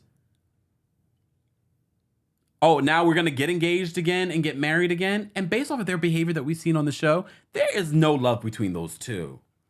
This is why no one believes it. And look, if this wasn't on our TV screens, people wouldn't care. But people care because, why do we keep getting this foolishness from Robyn Dixon on this show? Why is she still on the show? And we know this is not real.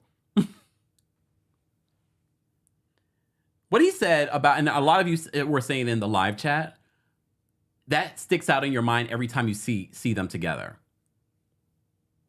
So that's part of the reason why I honestly believe that these two have decided to play this out so she can keep her position on the show. Look, we've heard rumors. Look, we even reported on rumors that, oh, she's fired, she's not coming back.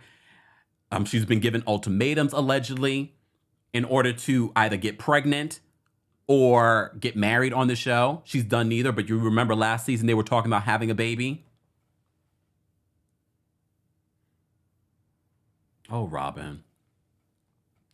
Look, I don't know if she's played this out right. As I said to you before, Ray Cunningham, who was personal friends with her, did say that he spoke to her and says that she doesn't believe any of this stuff. They're all lies. This woman has reached out to Robyn, reached out to Ray Cunningham, and has alleged the same thing. She says that it's not true. Okay. Danielle, thank you so much for... Danielle, you've been a member for almost 2 years. Wow. She says, unfortunately, I don't think he ever loved her. I think he felt obligated to marry her because her family took him in. Wow.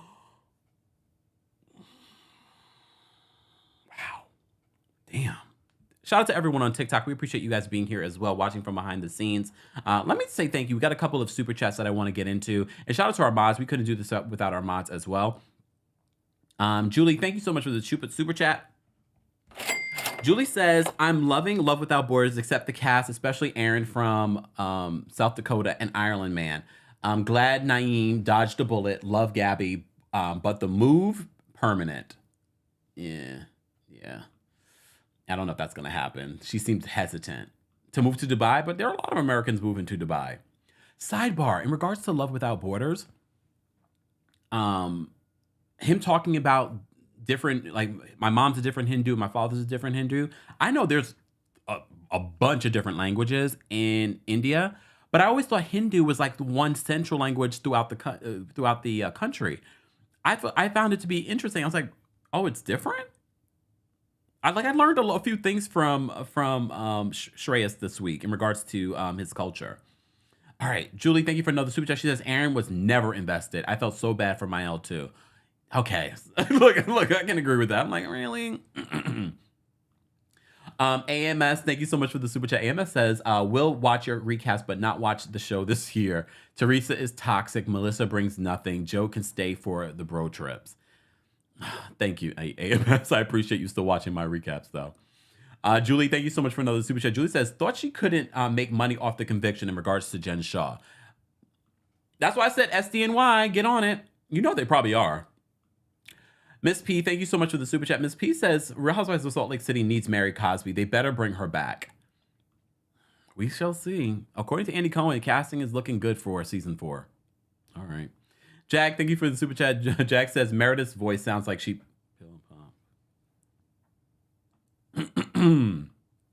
Julie, thank you for another super chat. She is part of the replay crew at 1:30, but did a 10-hour binge watch of the Traitors. OMG, Alan Cummings, so glad you convinced me to watch recapping. Yes, we're going to talk about Traitors in a second. I was saving the best for last. Thank you for the super chat, Julie, for another super chat. Jack, thank you for another super chat. Jack says, take Heather's snowflake and give her an ice cube. for her eye. Look for her eye. Oh my goodness. Hold on, let me save this super chat. Oh, wait, there we go. Hold on. Ooh. Hold on, y'all. Trying to catch all the super chats. We appreciate you guys. Hold on. There we go. All right.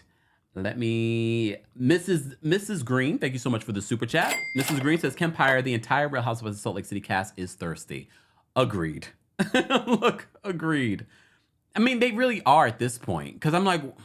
And that's sad. It's sad. There's quite a few people doing reality TV that are thirsty. That's why we call it Thirsty Thursdays, our reality TV recaps, all right?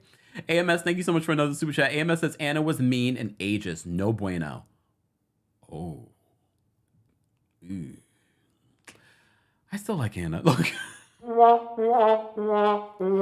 thank you so much for the super chat. DV says, I really don't care about Juan and Robyn's relationship, just like Karen and Ray is an institution, and whatever their agreement, it's their business. Okay. I just feel like you're putting on a reality show, so we're going to comment on it. It's part of what we do. All of us. Those of you that are watching and commenting in the chat, you're reacting to what you're seeing. Miss Howe, thank you so much for the super chat. I always thought this is such a beautiful picture, Miss Howe, Mrs. Howe. She says, God doesn't like ugly. Mind your own family, Robyn. If she wasn't so nasty to all the other housewives' marriages and lives, I would feel bad for her. Enough about blue eyes. Let's talk about you.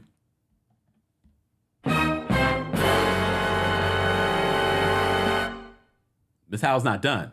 She says, love you. P.S. My husband always looks at the bank receipts like, who is Kempire? Mind your business, babe. We have to support our brother. Oh, wait, no. Tell your husband thank you. I'm funny. I'm always getting the ladies in trouble. It's okay. It's all right. All right. And the gays. Look, and the gays. Alexis, thank you so much for the super chat. Alexis says, Robyn needs to clear his like Melody Du Martel. I just feel like it's an agreement, though. This is why she doesn't get upset with Juan. You know what I mean? I just feel like it's an agreement that they've made to be on this show. Chocolate Chunks, thank you so much for the super chat. Chocolate Chunks says, I think Juan is lying about sticking around solely for the kids. I think he stuck around because divorce is expensive and he couldn't afford to live on his own and pay child and spousal support. But Chocolate Chunks, are you talking about before they got divorced? Because remember, after they got divorced, that's when he got a new job. I don't know. I do believe there are benefits to both of them sticking in this relationship even before they got married. It secures her spot on this show that's making enough money for both of them. It's definitely not a love relation. It doesn't give love relationship. He seems so annoyed by her, even the way he looks at her. Anyone notice that? And a lot of you were pointing out when he picked up the phone when she was in Mexico and she was calling him to tell him about what Karen said. And he was like, hey, Robyn. A lot of you were like, if my husband answered the phone and said, hey, my name, I would be very upset. And even the way he said her name, hey, Robyn. Like, damn. Tessa, thank you so much for the super chat. Tessa says, at this point, I just want Robyn to be honest. I think we all do, Tessa. I think we all do. At this point, we just live your truth. I think your truth is far more entertaining than some fraudulent situation. And these allegations are pretty serious, as I said to you before. The one with the school situation and now with this new allegations.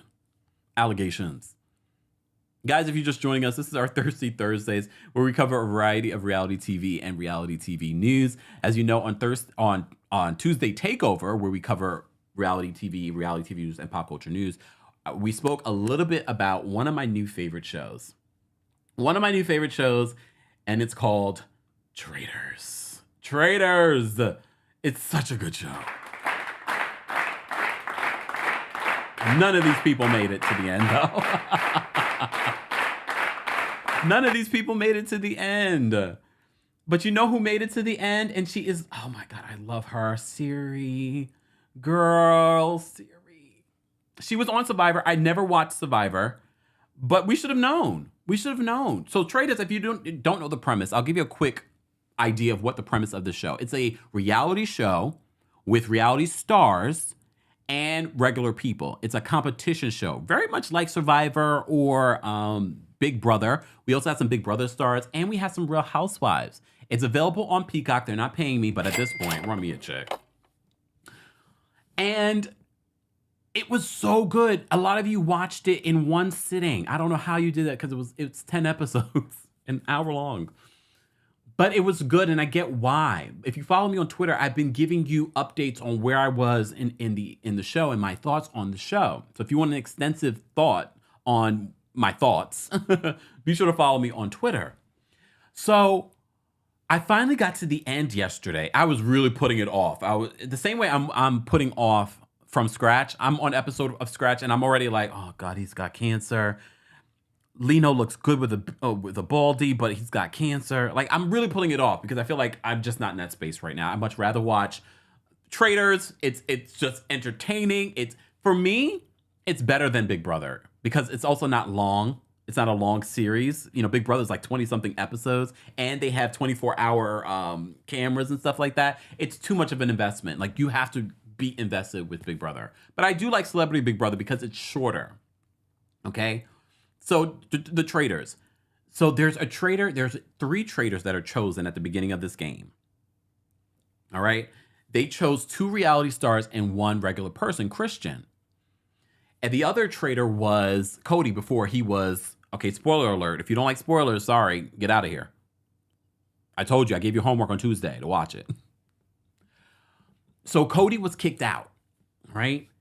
They eventually then recruit a new traitor, and that becomes Ari. Shout out to Brandy Glanville, though, because Brandy, y'all was sleeping. Look, y'all, I'm going to say y'all.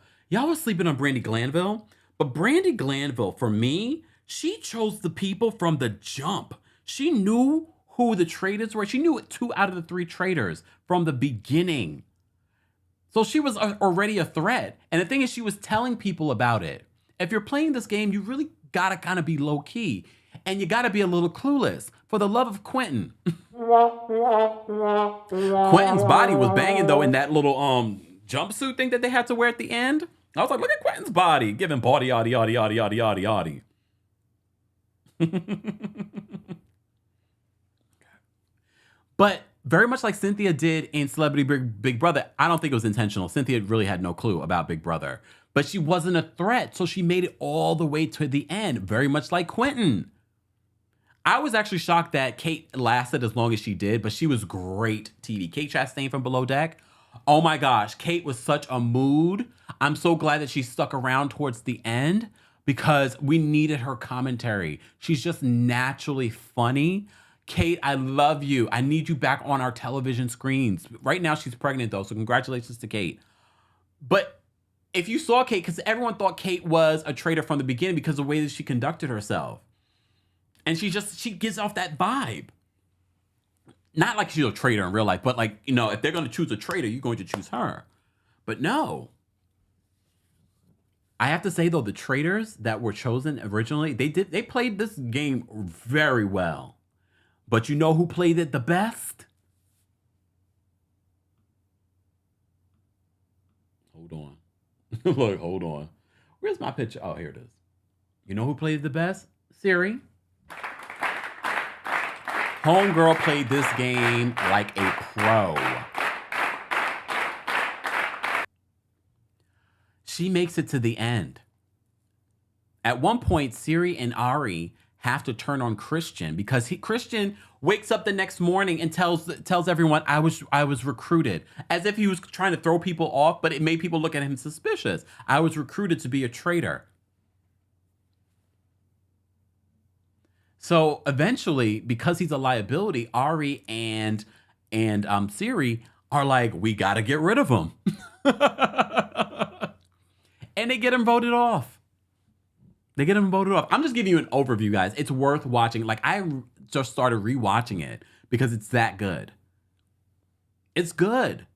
Am I really into the challenges? Not so much, but these challenges are crazy. At one particular challenge that I said I would drop out, I'd be like, just send me home. When they were in those little, locked in those little rooms and the bugs were falling on, real bugs, y'all, not fake bugs, and rats were running around, I said, this is where I would be done. Andy, I still got a crush. Andy had so much heart.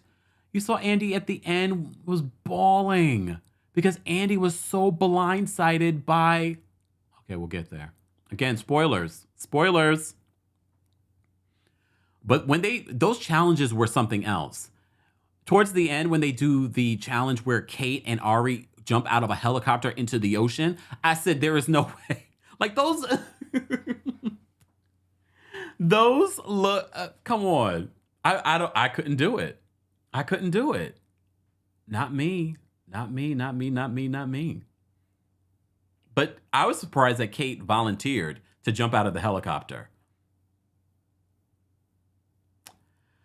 So, okay, and again, much love to Alan Cummings. Alan Cummings was fantastic as a host. He was fantastic as a host. Oh my gosh. This was his best acting role to date. He was so good at hosting this show because he was in character the entire time, unless that's just who he is. He was incredible host. I cannot wait. I want to see who they bring back. I want them to mix it up again. I want to see some Real Housewives. I want to see some Below Deck people. I want to see some Survivor and Big Brother people. I don't watch Survivor. I watch Celebrity Big Brother. I want to see them mix it up. I know we were talking the other day about possibly a whole episode of Real Housewives. If they do a whole episode of Real House or a season of Real Housewives, I still want real people mixed in there. I always want real people mixed in. Please. That should always be a part of it. Because I want to see how the housewives mix with real people. Like, they're not real. But you get what I'm saying. All right? Let me say thank you. We had a super chat. Thank you, Dina, for the super chat. Dina says, I think Robyn should have introduced Juan like Dolores did Frank on Jersey, and she would have freed herself. Yeah, like a friend that's an ex-husband. Like, live your truth. Like, you guys are co-parenting, and that's it. That's it. Thank you, Dina, for the super chat. So back to the Traitors on Peacock. I hear the Traitors UK is far better. I can't imagine it being better than this. And if it is, I look forward to watching it. And I just saw someone mention Special Forces. I heard mixed things about Special Forces. I know Kenya's on there and a couple other people. I don't know. I've heard mixed things about it. So I really haven't been, going to watch. But Traitors, I recommend that 100%. It was good from beginning to end. The end will shock you. I'm about to give you a spoiler, so if you don't want to know, keep moving. All right, you left? Okay. So towards the end, we think that Ari and Siri, who are the traitors, are going to, band together. All right? They got rid of Christian. So now this pot of money, this $250,000 that they fought and they were collecting throughout the season, they're fighting to get the $250,000 towards the end. So there's no guarantee you're going to get $250,000. You have to be able to do the challenges and gather the money. Oh my goodness. The laser challenge. I was so shocked at Andy. Andy was moving through that thing. I was like, what in the hell? Like, what are we doing? Like, ooh. It was so good. These challenges. Challenges weren't my favorite parts of the show, but I did pay attention to some of them, and I was like, oh. So at the end, there's only, who's left? Again, spoilers. Ari, Andy, Quentin, and Siri. All right? So they can choose. We can end the game right now, or should we banish someone? So Ari, Andy, and Quentin vote to end the game right then. Okay? Keep in mind, if there's a traitor still among them, the people that are faithfuls won't get the money. So if they were to end the game at that particular point, it would have been Ari and Siri. They would have gotten that money. They would have split that $250,000. But Siri decides, no, let's banish someone.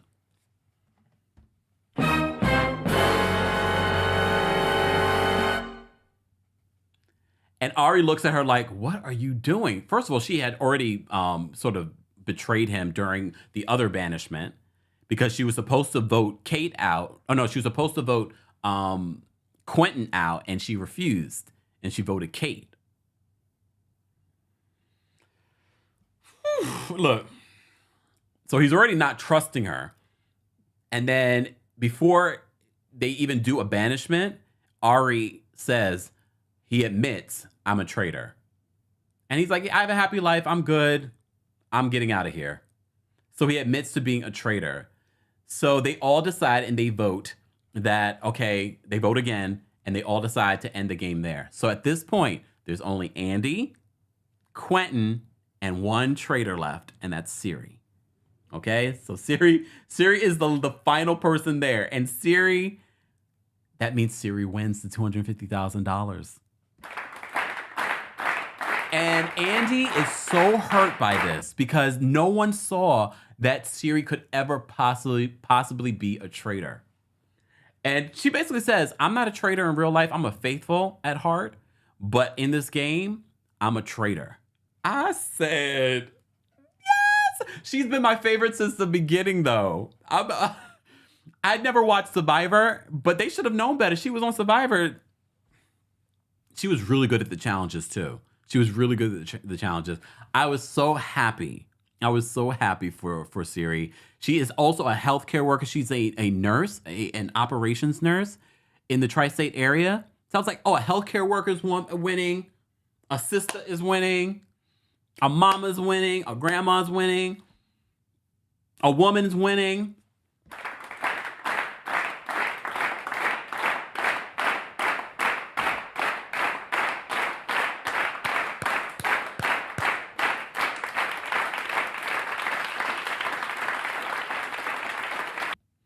Congratulations. Congratulations, Siri. You earned that. You worked your butt off. You worked your butt off. I enjoyed the show. All right, we're going to take some callers. If you are a Senior Royal member, I'm going to drop the call-in link on the community tab right now so you guys can call in and share your thoughts on anything that we talked about. We have over 1,600 people here for our Thirsty Thursday. Like the video. I will drop the call-in link if we get to 1,000 likes in the live chat. All right. And again, let me drop this call-in link. And shout out to everyone watching on TikTok. Thank you guys so much for the gifts, and thank you for. Oh, someone says I was going for Quentin. Quentin was so wrong. Every time he was saying, I think this person's a traitor, he was wrong. So was Kate, though. Kate was giving us great commentary. So I was like, I want Kate to stick around. All right, let me drop the call-in link for Senior Royals first. Hold on. Guys, and don't forget, our proud sponsor of the channel, Coldest. Ooh, hold on. There we go. Coldest keeps your water cold for 36 plus hours. Comes in multiple colors, multiple sizes. I saw some of you were talking about the Coldest water bottle in the chat. And they have sheets, things for your pets, pillows, all those things at coldest.com. But don't forget to use the discount code KEMP10 for 10% off of your order. All right. There we go. All right. Let me drop this here. All right. And if you are a Royal Court member, I'm going to be dropping the call-in link as well. And I see some of you said that the reunion looks have dropped. Oh, Lord. Let me see if I can pull those up too. Look, let me see if I can put, yes, I'm going to pull them up. Uh-oh. They had a blue theme? Oh, damn. Hold on, y'all. Let me see if I can pull these up. Hold on. We're going to talk about this. Oh, shoot. They look good. Good. All right. We're going to pull them up in just a second. Thank you guys for letting me know. Look, this is how we got to do it. This is how we have to do it. All right. So if you are a Royal Court member, I've dropped the call link for you as well. If you're a Team Kempire member, I'm dropping the call link for you as well.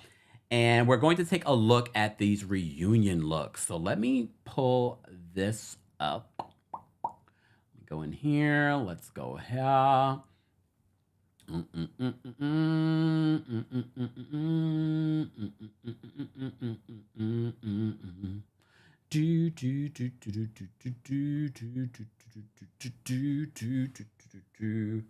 All right. Let's pull up these reunion looks. Okay, let me start from the bottom. So I'm getting these from our friends over at Dorinda Deadly on Twitter. Okay, because this was the first account that came up when I looked for it. So let me share my screen with you guys. Hold on. Back to live mode. All right, let's talk about these reunion looks. All right, so first off, so as you know, the Real Housewives of Potomac reunion just happened last week. So, and they also released last week the seating chart very early, the same day that it happened. All right, and then we found out from one of the producers that it was like a 17-hour workday. And basically, what we hear at the reunion, we find out that the marriage that no one wants to think about actually did happen between Robyn Dixon and Juan Dixon. And it will be featured on the season 7 reunion. Oh, well, season 7 finale, but also talked about during the reunion. All right, so let's take a look. Let's take a look at Mia's look first. All right. All right. Thank you, Matt. Matt says, love the show, Kempire. Thank you, thank you, thank you. All right, let me share my screen. All right, so let's take a look at Mia. So this is Mia's look. So apparently the theme was blue for this reunion. All right. Blue. I mean, hair and makeup look great. This is a very reunion look dress. For those of you on TikTok that want to see, you have to head on over to YouTube or Facebook to see what I'm showing the audience. So I think her hair and makeup look great. I don't love the dress. If we had to rate the dress from 1 to 10, please let us know. I probably would rate this because it is giving very much Potomac. It is giving very much reunion. It's not a terrible look. I'm going to give this, I don't love it though. I'm going to give it a 7. I'm going to give Mia's look a 7. So look, me and Joya agree. Me and Joya agree. Mia's like, Joya says 7 out of 10. Damn, someone says 5. Miss House says 5. Oh, damn. I don't mind it. Replay crew, you'll let us know. Oh, damn.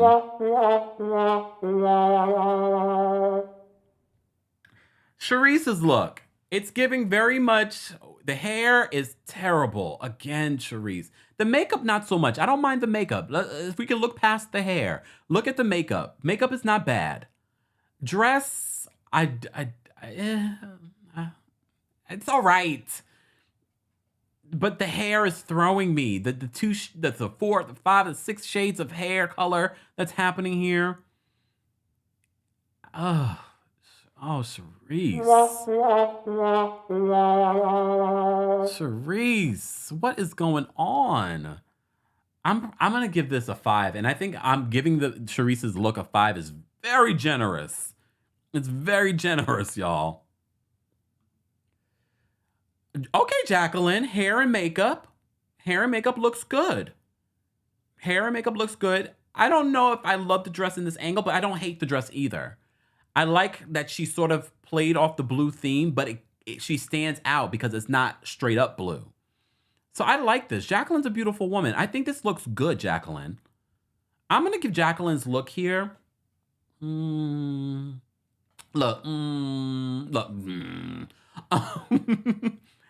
I'm going to give this an 8. I like this look. I like this look from her. All right. Guys, if you're just joining us, we're talking about the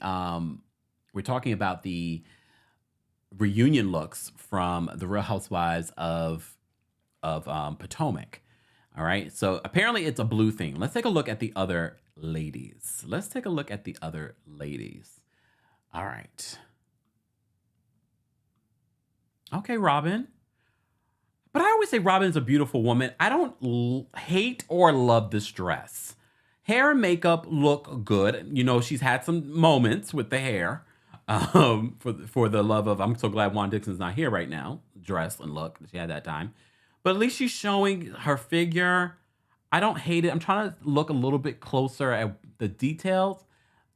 The frill, the lining that comes from the top to the bottom, I'm trying to, if that was like real diamonds or something, it looks like a Christmas tree, you know, with the garland that you throw on a Christmas tree. That's what I'm getting. That's what I'm getting from the frill lining. I don't love that part. I think if that was more like diamonds or something like that, I probably would love it more. I like the blue on her. They all look really great in blue. It's not terrible though. I'm probably going to give this a 7. I was leaning more towards 6.5, but I'm going to give it a 7 because hair and makeup looks good. All right. What about you guys? Oh, wait, sorry. Look, oh, sorry. Sorry, y'all. You can't see it. Sorry. There's Robyn. There we go.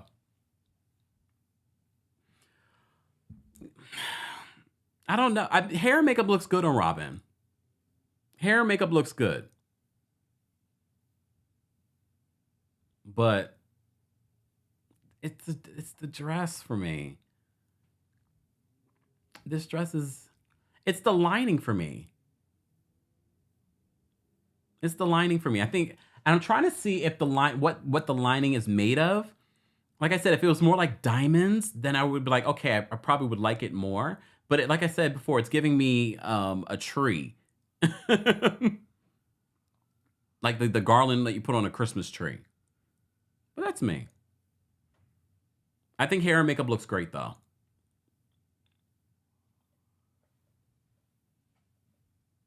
Look, guys, I'm producing a show. So sometimes when we have issues of you can't see something, look, please understand the mechanisms that I'm working with behind the scenes. So I appreciate your patience when we do this. I also told you where I'm looking from, so you could also go there too and look while we're looking, but it's okay. All right. So let's move on to the next look. You guys will let me know how you would, not a -3 to still on the move. All right. So that's Robyn's reunion look. Let's take a look at the next look. The Grande Dame. Okay, I wonder if she used the same young lady that did her dress, was it last season? And she was from Project Runway?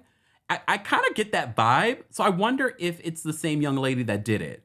This looks good. This, you know why this to me looks good for Karen? Because it gives Grande Dame.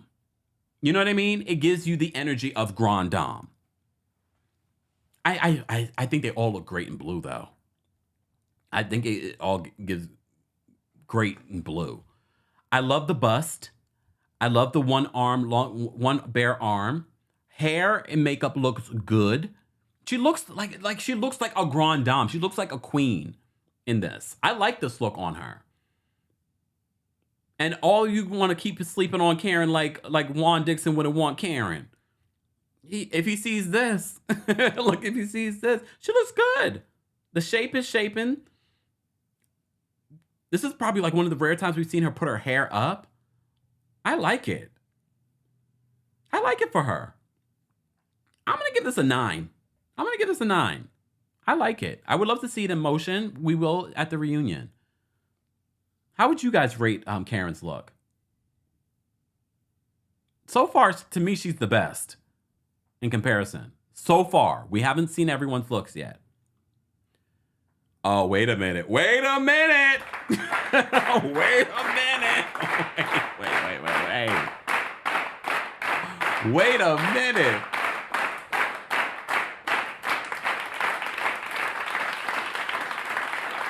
The doctor is in. The doctor is in. No, right now, Dr. Wendy Acefo, this look, oh my gosh, this dress is beautiful. We're not even talking about the makeup yet and the hair. OMG. Dr. Wendy Acefo, this deserves 11 out of a 10. You see the peacock bust of her dress? You see the colors that are happening in the dress? You see the chocolatey brown skin? Do you see her hair and makeup? Do you see her earrings? She's giving you peacock. Ah! Wait.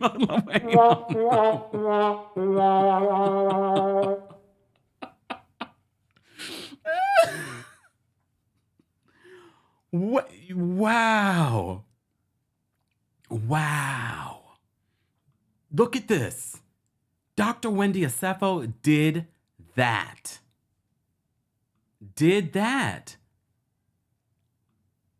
To me, this is 10. No, well, 11. I'm going to give this 11 out of 10. This was gorgeous. Look, she looked great last season, but she looks even better this season. I love this look on her. The blue is bluing. I love the colors. I love the ombre of the dress. Come on, fashion. We're not even done yet, y'all. We're not even done yet. But so far, my favorite, Dr. Wendy Acefo. Hair, makeup, jewelry, skin, dress. I really love the dress, though. Normally, I don't love these dresses. A lot of some dresses, but this dress is giving fashion. And she gives a lot of fashion. I don't know if you watch her stuff on Instagram or even on the show. She's been giving us a lot of fashion these last couple of seasons. That's one thing I would definitely give her. You know, a lot of you kept on asking for a Scala and the fashion. But no, Dr. Wendy Acefo is one to watch. Oh, the two Africans, right? Okay. Dr. Wendy, if you're watching, I approve. Not that you care. This was good. This was good. All right, let's. We're not done. We are not done. We got more to talk about. We have more to talk about. Oh shit! This is terrible. This is terrible. This is terrible. This is terrible. She never gets it right. What is wrong with her? Giselle. Okay, hair and makeup, I like. Hair and makeup, I like. The dress, I kind of wish the diamonds that we're seeing on this dress were the diamonds that we saw on Robyn's dress. What is wrong with this woman? At this point, she is trolling us. Giselle is trolling us. Why are these diamonds? Like, these diamonds would be nice on the dress if they weren't everywhere. She's got diamonds around her neck. She's got diamonds around her breast. She's got diamonds around her biceps. She's got diamonds around her elbows. She's got diamond around her wrists. What the? This is horrible. She made a possibly beautiful dress into something tacky and ugly and gaudy. Come on, Giselle. Like, I was rooting for you. Like, hair and makeup look great, though. I like her hair. I like the makeup. But the dress? Oh, damn. All right. I'm going to give this a 5. Just because, and I'm being generous by giving her a 5. Because the hair and makeup looks good. The dress ruined it for me, though. All right, let's move on. Because I can't stand looking at this. I can't stand looking at this. All right, Ashley. Hair and makeup. She looks like a different woman with this haircut.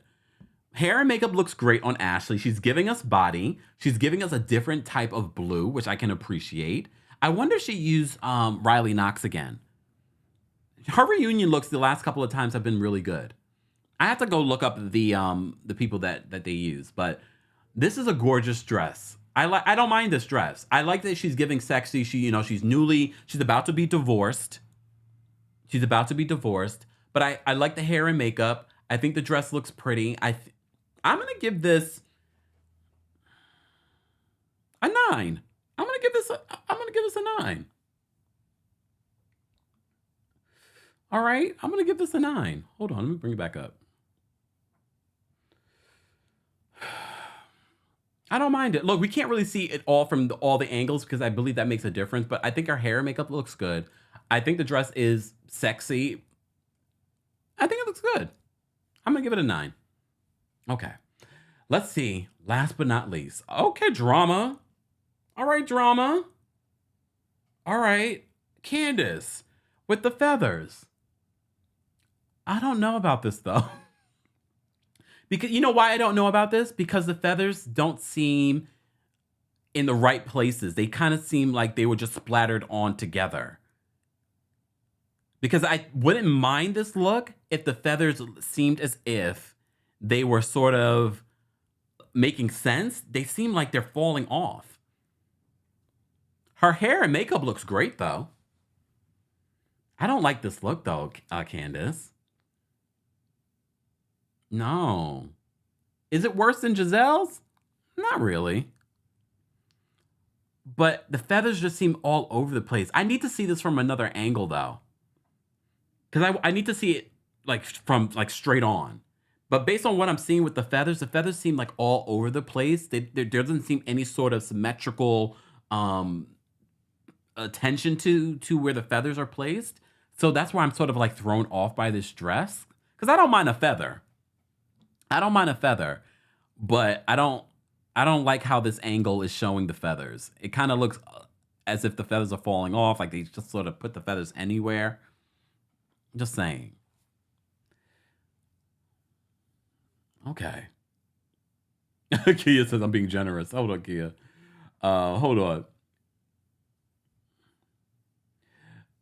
In my emo blessing, y'all do understand I can have my opinion, you can have yours, right? you do understand that, right? Just a reminder. My channel, my opinion.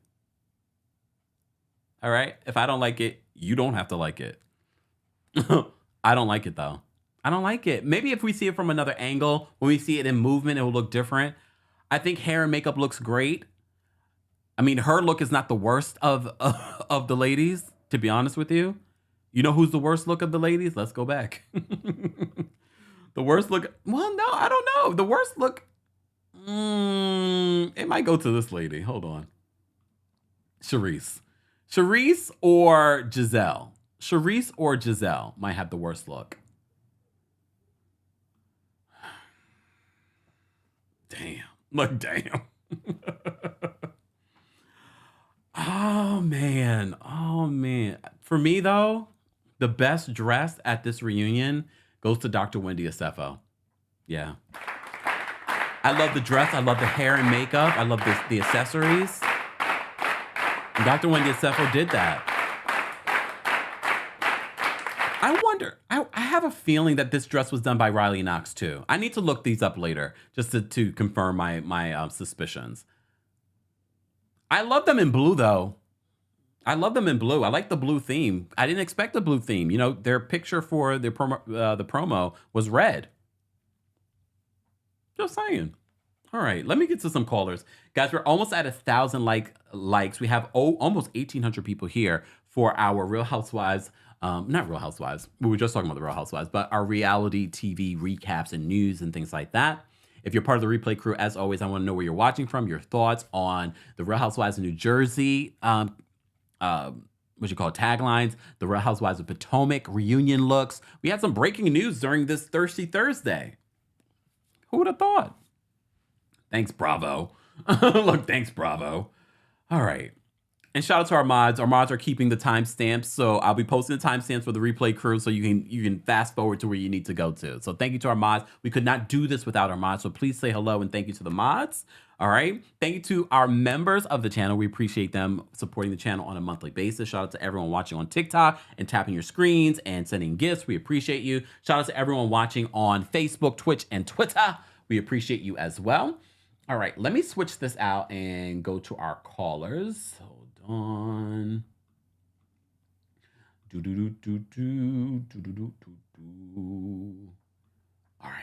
All right. Callers, no profanity. Callers, straight to the point because I've been live for over 2 hours and I'm ready to go eat. And I still have some work to do. Don't forget, we will be recapping the Real Housewives of Miami. Stay tuned for that video. Be a subscriber so you don't miss out on anything that's happening here on the channel or anywhere else. Be sure to follow us on Twitch, Twitter, and all those other places. And don't forget, a new episode of our podcast where I talk about things that I don't talk about anywhere else came out this week. Kempire Radio on your favorite podcast platform. More links are available in the description. Mods, if we can post the links to the newest episode in the live chat, please. Thank you. I talk about Beyonce in Dubai. It won't be in the visual version, so stay tuned for the visual version here on the Kempire Radio YouTube channel. So if you want to see me and my expressions, be sure to subscribe to that channel. And don't forget to subscribe to the Kempire Shorts channel. That's where I'll be posting all of my shorts. I've been posting some on this channel just to keep you guys in the loop, but not all of you, not all 200 and something thousand of you have subscribed to the Kempire Shorts channel. So be sure to subscribe to that channel. That's where I'll be putting all of my short content. All right. All right. Let me say thank you, and then we'll get to the callers. Thank you so much, Steven, for the super chat. She says, Kempire, I have my producer hat on. RHOP Reunion looks are out now. Thank you. Oh, sorry. We support Jade's reality blog too. I'm just seeing your super chat though, Seven. But thank you for producing. Ricky Star, thank you so much for the super chat. Ricky Star says, Traitors USA was good. You must watch the UK and the Australian version. The Australian series was my favorite, and I gagged at the end. Still have chills. Really? Okay. Note to self. Julie, thank you so much for the super chat. Julie says, what a great ending. I never liked Kate until now. Really? Okay, Julie. Julie also says, Ari leaving was so classic. It was. Because he didn't really have to. He didn't have to, but I think he had a feeling that they would have voted him off. If there was going to be a traitor in their midst, it would have been Ari. And he probably already knew that was going to happen. Julie says, do you think that the last three will be friends after? I think so. I hope so. It's just the game, Andy. Andy was really hurt, though. Andy was really hurt. But that's the whole point of the game. They have to fool you. Kia, thank you so much for the super chat. Kia says, Kemp, you're being too generous with these looks. And I haven't even eaten. Thank you, Kia, for the super chat. It's me, MK. Thank you for the super chat. MK says, sidetrack. What do you think of these Vicki Gunvalson YouTube ads of offering financial advice? Is it a con or how the mighty have fallen? I haven't seen them. I don't think it means that she's fallen. I think she's always sort of been like a businesswoman. You know what I mean? That's why I'm always surprised. Like, just leave reality TV. You've done what you needed to do. So I don't know. I haven't seen them myself, but then again, I have premium, so I don't see ads at all. So that's probably why. It's probably coming up during this video. I do not control or approve the ads that YouTube decides to put on my videos. So, sorry. All right. All right, if you're a member of the channel, I've already posted the call-in link on the community tab. Callers, short, shady, please, so we can get to everyone. All right? And if we get to 1,000 likes, I'll drop the call-in link for the general audience as well. All right? All right. Let's bring up Sharon first. What's going on, Sharon? Sharon, I can't hear you. Hey, Kempire, how you doing? I'm well. How are you? Can you hear me? Yes. I'm doing fine. StreamYard is acting up. Oh, okay. Okay. Can you tell? Yeah. Yeah. Yeah. Yeah. I'm glad you watched Traitors.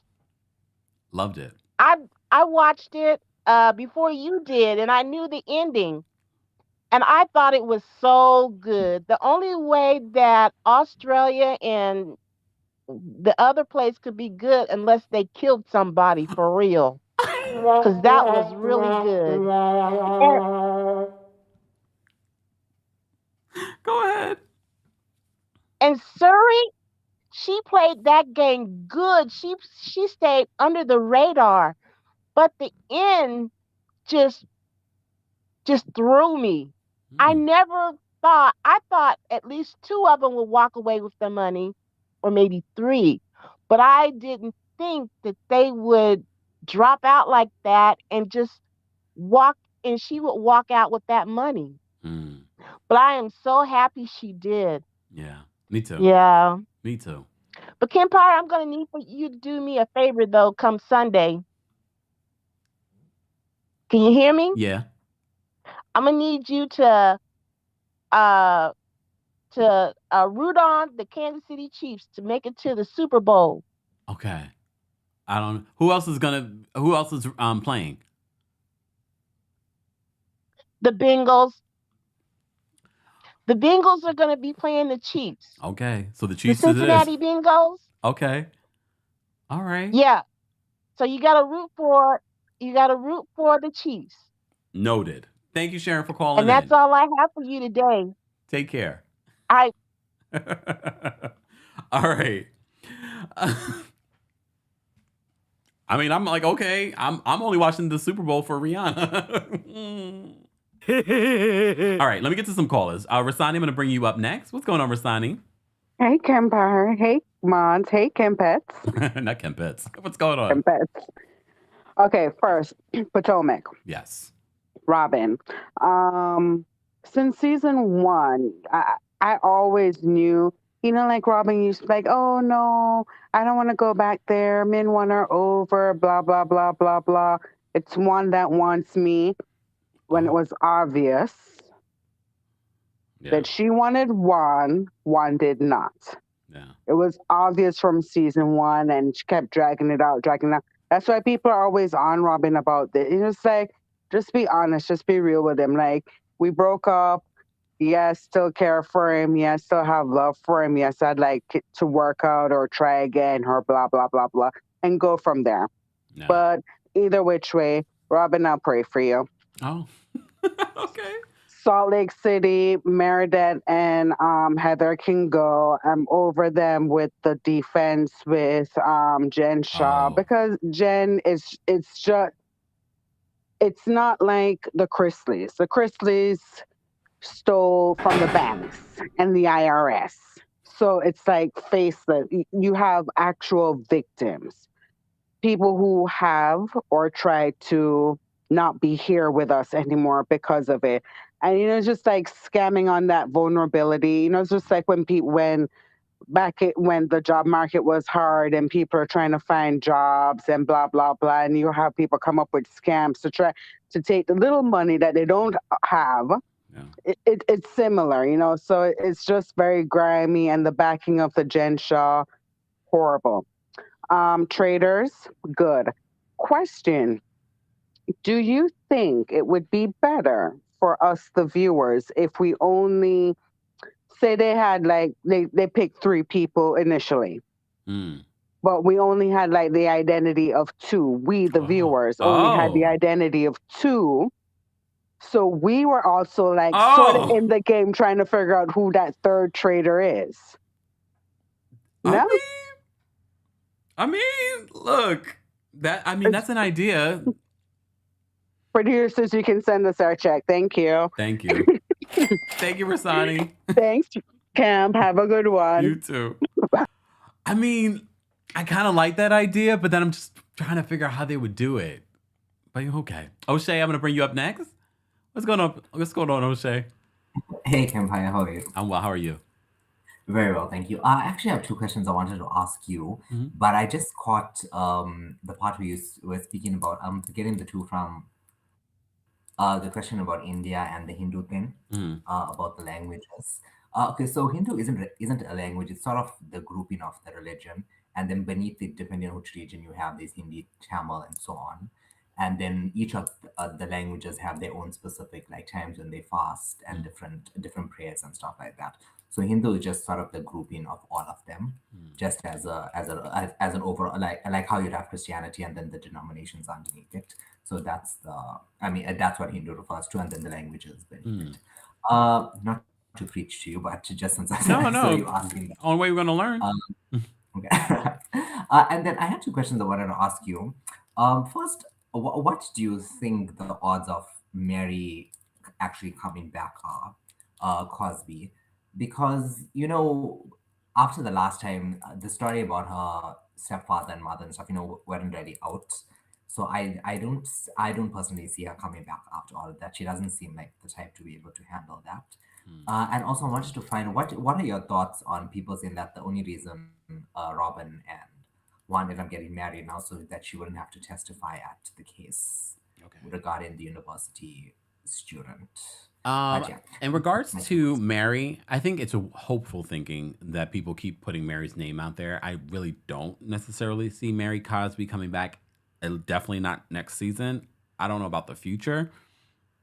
I think there's just way too much was exposed about Mary's church and things like that. So I don't see Mary Cosby coming back. Definitely not next season. In the future, you never know.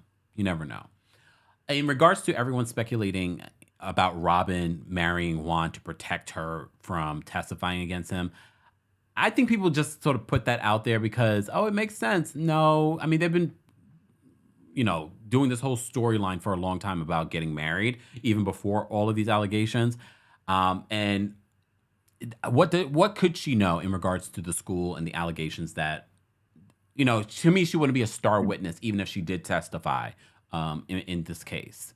So I don't see that. If anything, when Miss Esquire called me the other day, her marrying him, she was like, I don't know how that might work out for her, especially because it's a civil case. And if he owes money, she might have to owe money with him. So I don't know. I don't know if they were thinking in that regard. All right. Thanks, Kempire. You're welcome. Take care. Thank you. Time there, but enjoy the rest of your day. You too. Bye. All right. Mocha is backstage. We're going to bring her up next. We're gonna take Mocha, Flo Cat, Brooklyn Star, and Danielle are backstage. Again, guys, short and shady so we can get to everyone today. What's going on, Mocha? Hey, Kempire. Hey, family. Kempire, with Real Housewives of New Jersey, I'm a fan of Margaret, so of course I liked her tagline. But Jennifer Aydin's tagline should have said, "Payback's a bitch and so am I." Oh! That one would have ate the girls up, but of course she's slow, so that wasn't going to happen. Karen showed up and showed out. She did look like the grand dam. Charisse should not have showed up at all. She's too old for that dress. That dress would be for a younger woman. The cutout on the side, I don't know what that was about, unless she got a body double or something like that. Sharice, come on. Your stomach is too big for that. Come, no And body that's not shaming. Come body. on. No, that's not body shaming. Kempire, we all know what we see every week. That's just keeping it real. She should wear something more appropriate. Like really. Like she's an older woman. You can't, some things you just can't pull off. She needs to wear something more appropriate for her. And that wig was, come on, they need to stop. And the African queen came to shut the whole place down. She was giving us legs, hips, and body, Adi. Queen Wendy came there, and in that case, Mia's mouth dropped, everything dropped. So, Mia, this is what a queen is. This is what a queen does. So, Mia, if you're listening, please take some notes as to what a queen does when a queen comes into the house. So that's it, Kempire. Thank you. Thank you, Mocha. Take care. All right, Flocat, I'm going to bring you up next. What's going on, Flocat? Hi, Kempire. Don't be mad. I actually am eating. So I feel sorry for you, but I'll be quick. I don't know. This is not why I called, but I think it's too easy to make fun of Sharice. At the end of the day, yes, she's a big woman, but I don't think that's what makes her outfit bad. It's just a bit old-fashioned, that's all. It's not a crime. Moving on. Do you think Giselle has like a mental illness? That outfit doesn't make sense. Come on. No, I'm not being funny. It literally doesn't make sense. It would have been beautiful if she just left it all blue and showed up her physique with that beautiful makeup and hair. Yeah. So it's almost like she self-sabotages herself. Well, I shouldn't say sabotage because just the outfit is not a big deal. Exactly. Come on. With Robyn and Juan, I think White Lotus season 2 taught me every marriage, if they're happy, I'm happy. Who am I to say that Juan can't have a girlfriend?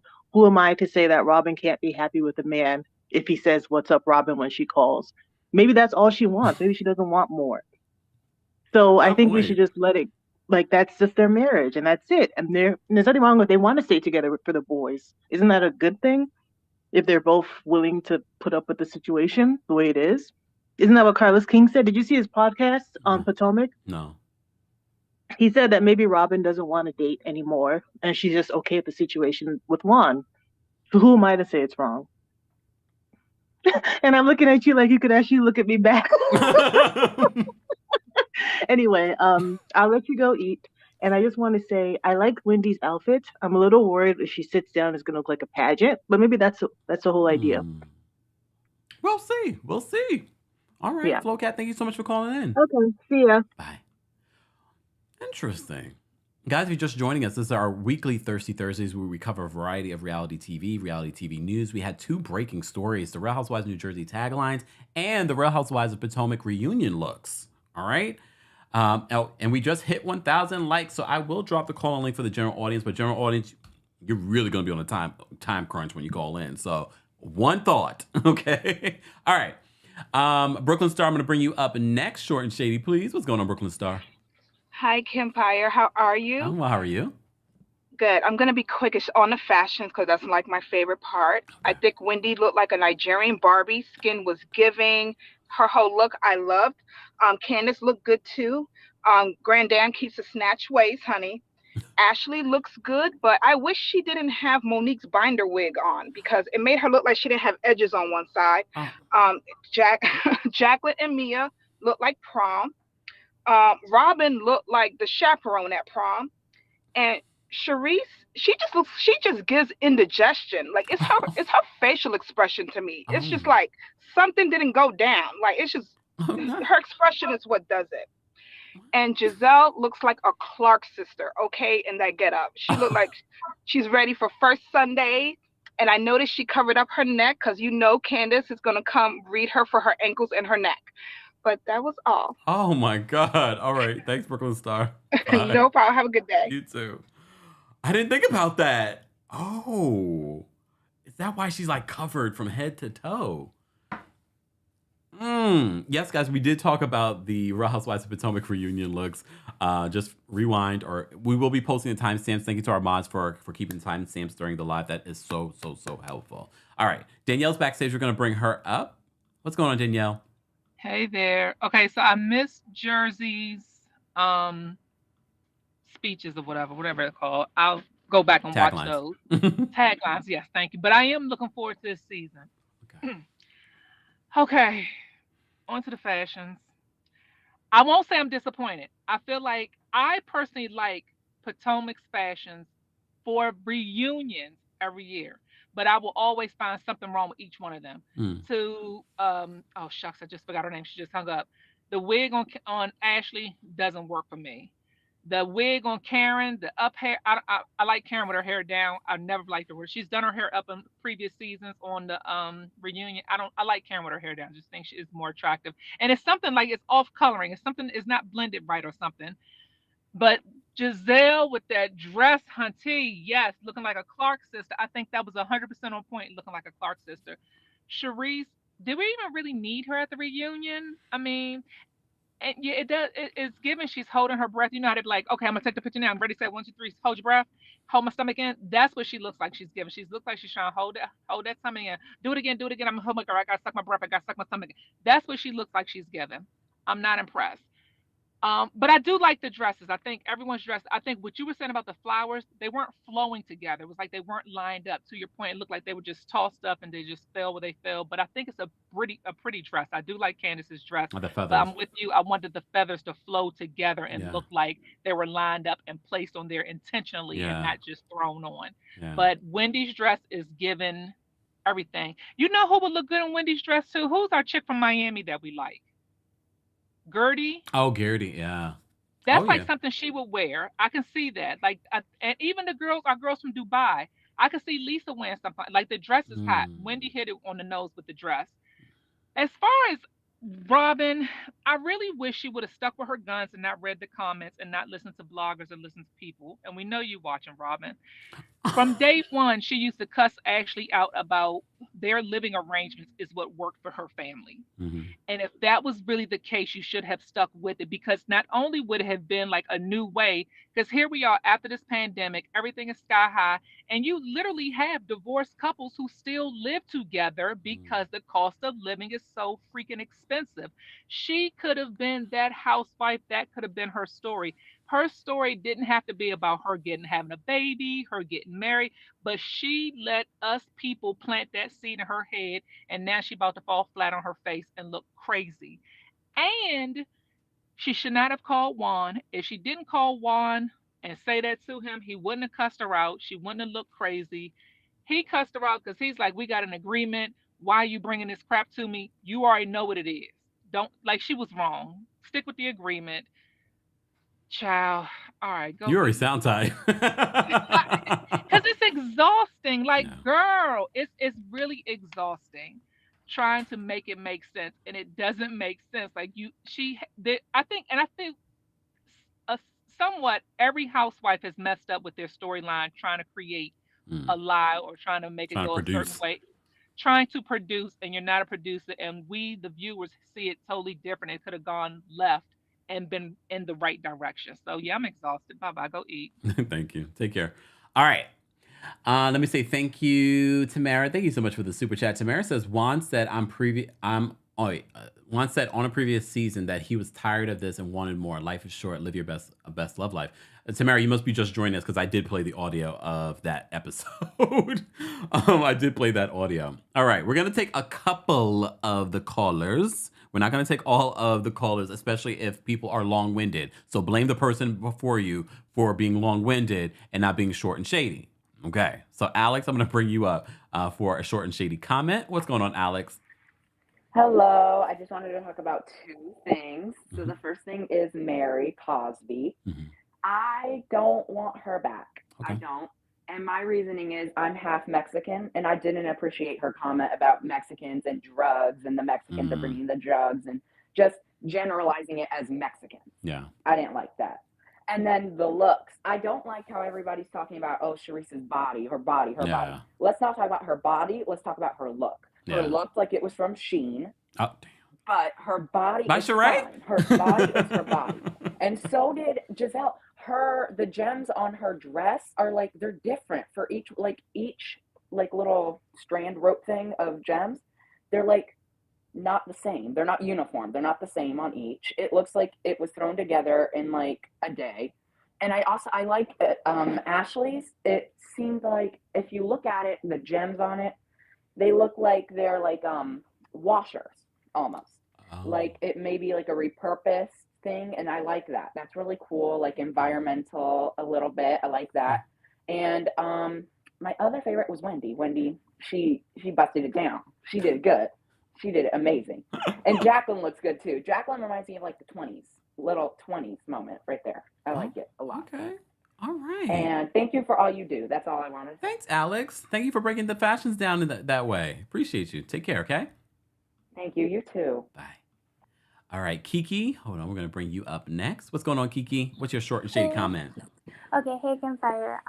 So I don't like when y'all try to say that it looks like Shein because I get some bomb outfits from Shein, so probably eBay, but not Shein. So what I want to talk about is Salt Lake City. I feel like when they were talking about how Meredith used Facetune, her body looks snatched and her face looked very good last night on the camera. I was like, she looks the most like her pictures, unlike the others. Like she looks really, really good. And another thing, Angie K, I feel like she's doing too much. Yes, Jen threw champagne on you, but girl, it doesn't make any sense. Like you're saying that she has done a lot of stuff in the past. Then why did you do a party for her? Because you wanted to be on the show. Like just let's be for real. Like come on now. So yeah, that's just what I have to say. And Giselle, you look a mess.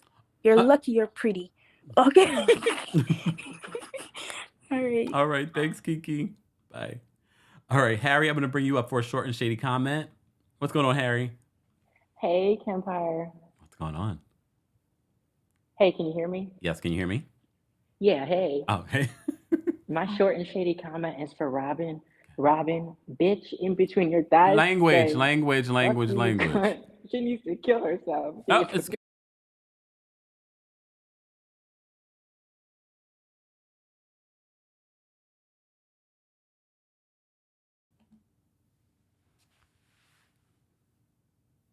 See, y'all gonna end up where I'm gonna stop taking callers.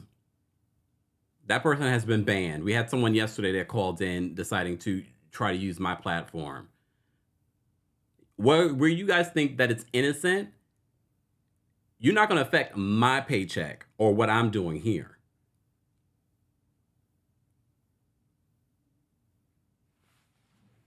Tanidra, I'm gonna take you as the last caller. What do you have to say, Tanidra?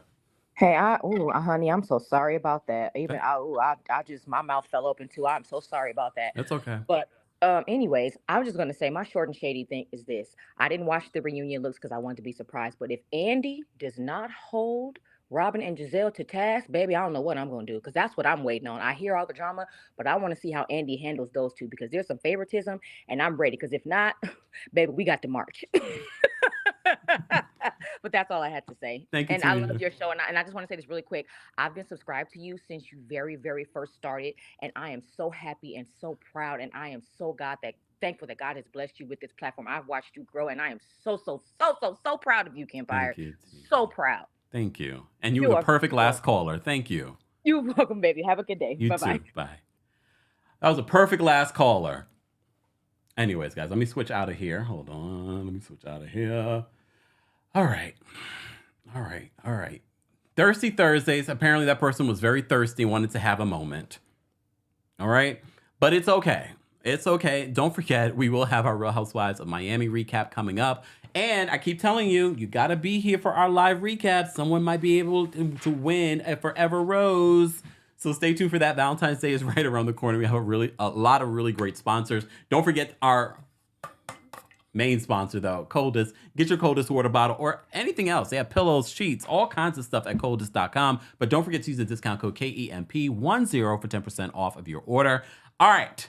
Thank you all for being here. We covered a lot. We will be posting the timestamps for the replay crew so you guys can, I think it's worth listening to from beginning to end. But I know you don't have the time. There's certain things that you want to talk about, like the Real Housewives of Salt Lake City reunion, or the Real Housewives of New Jersey taglines, or the Real Housewives of Potomac fashions from the reunion. Let's continue this conversation in the comment section. Thank you to my mods. I could not do this without the mods. I'm gonna need mods on the phone lines.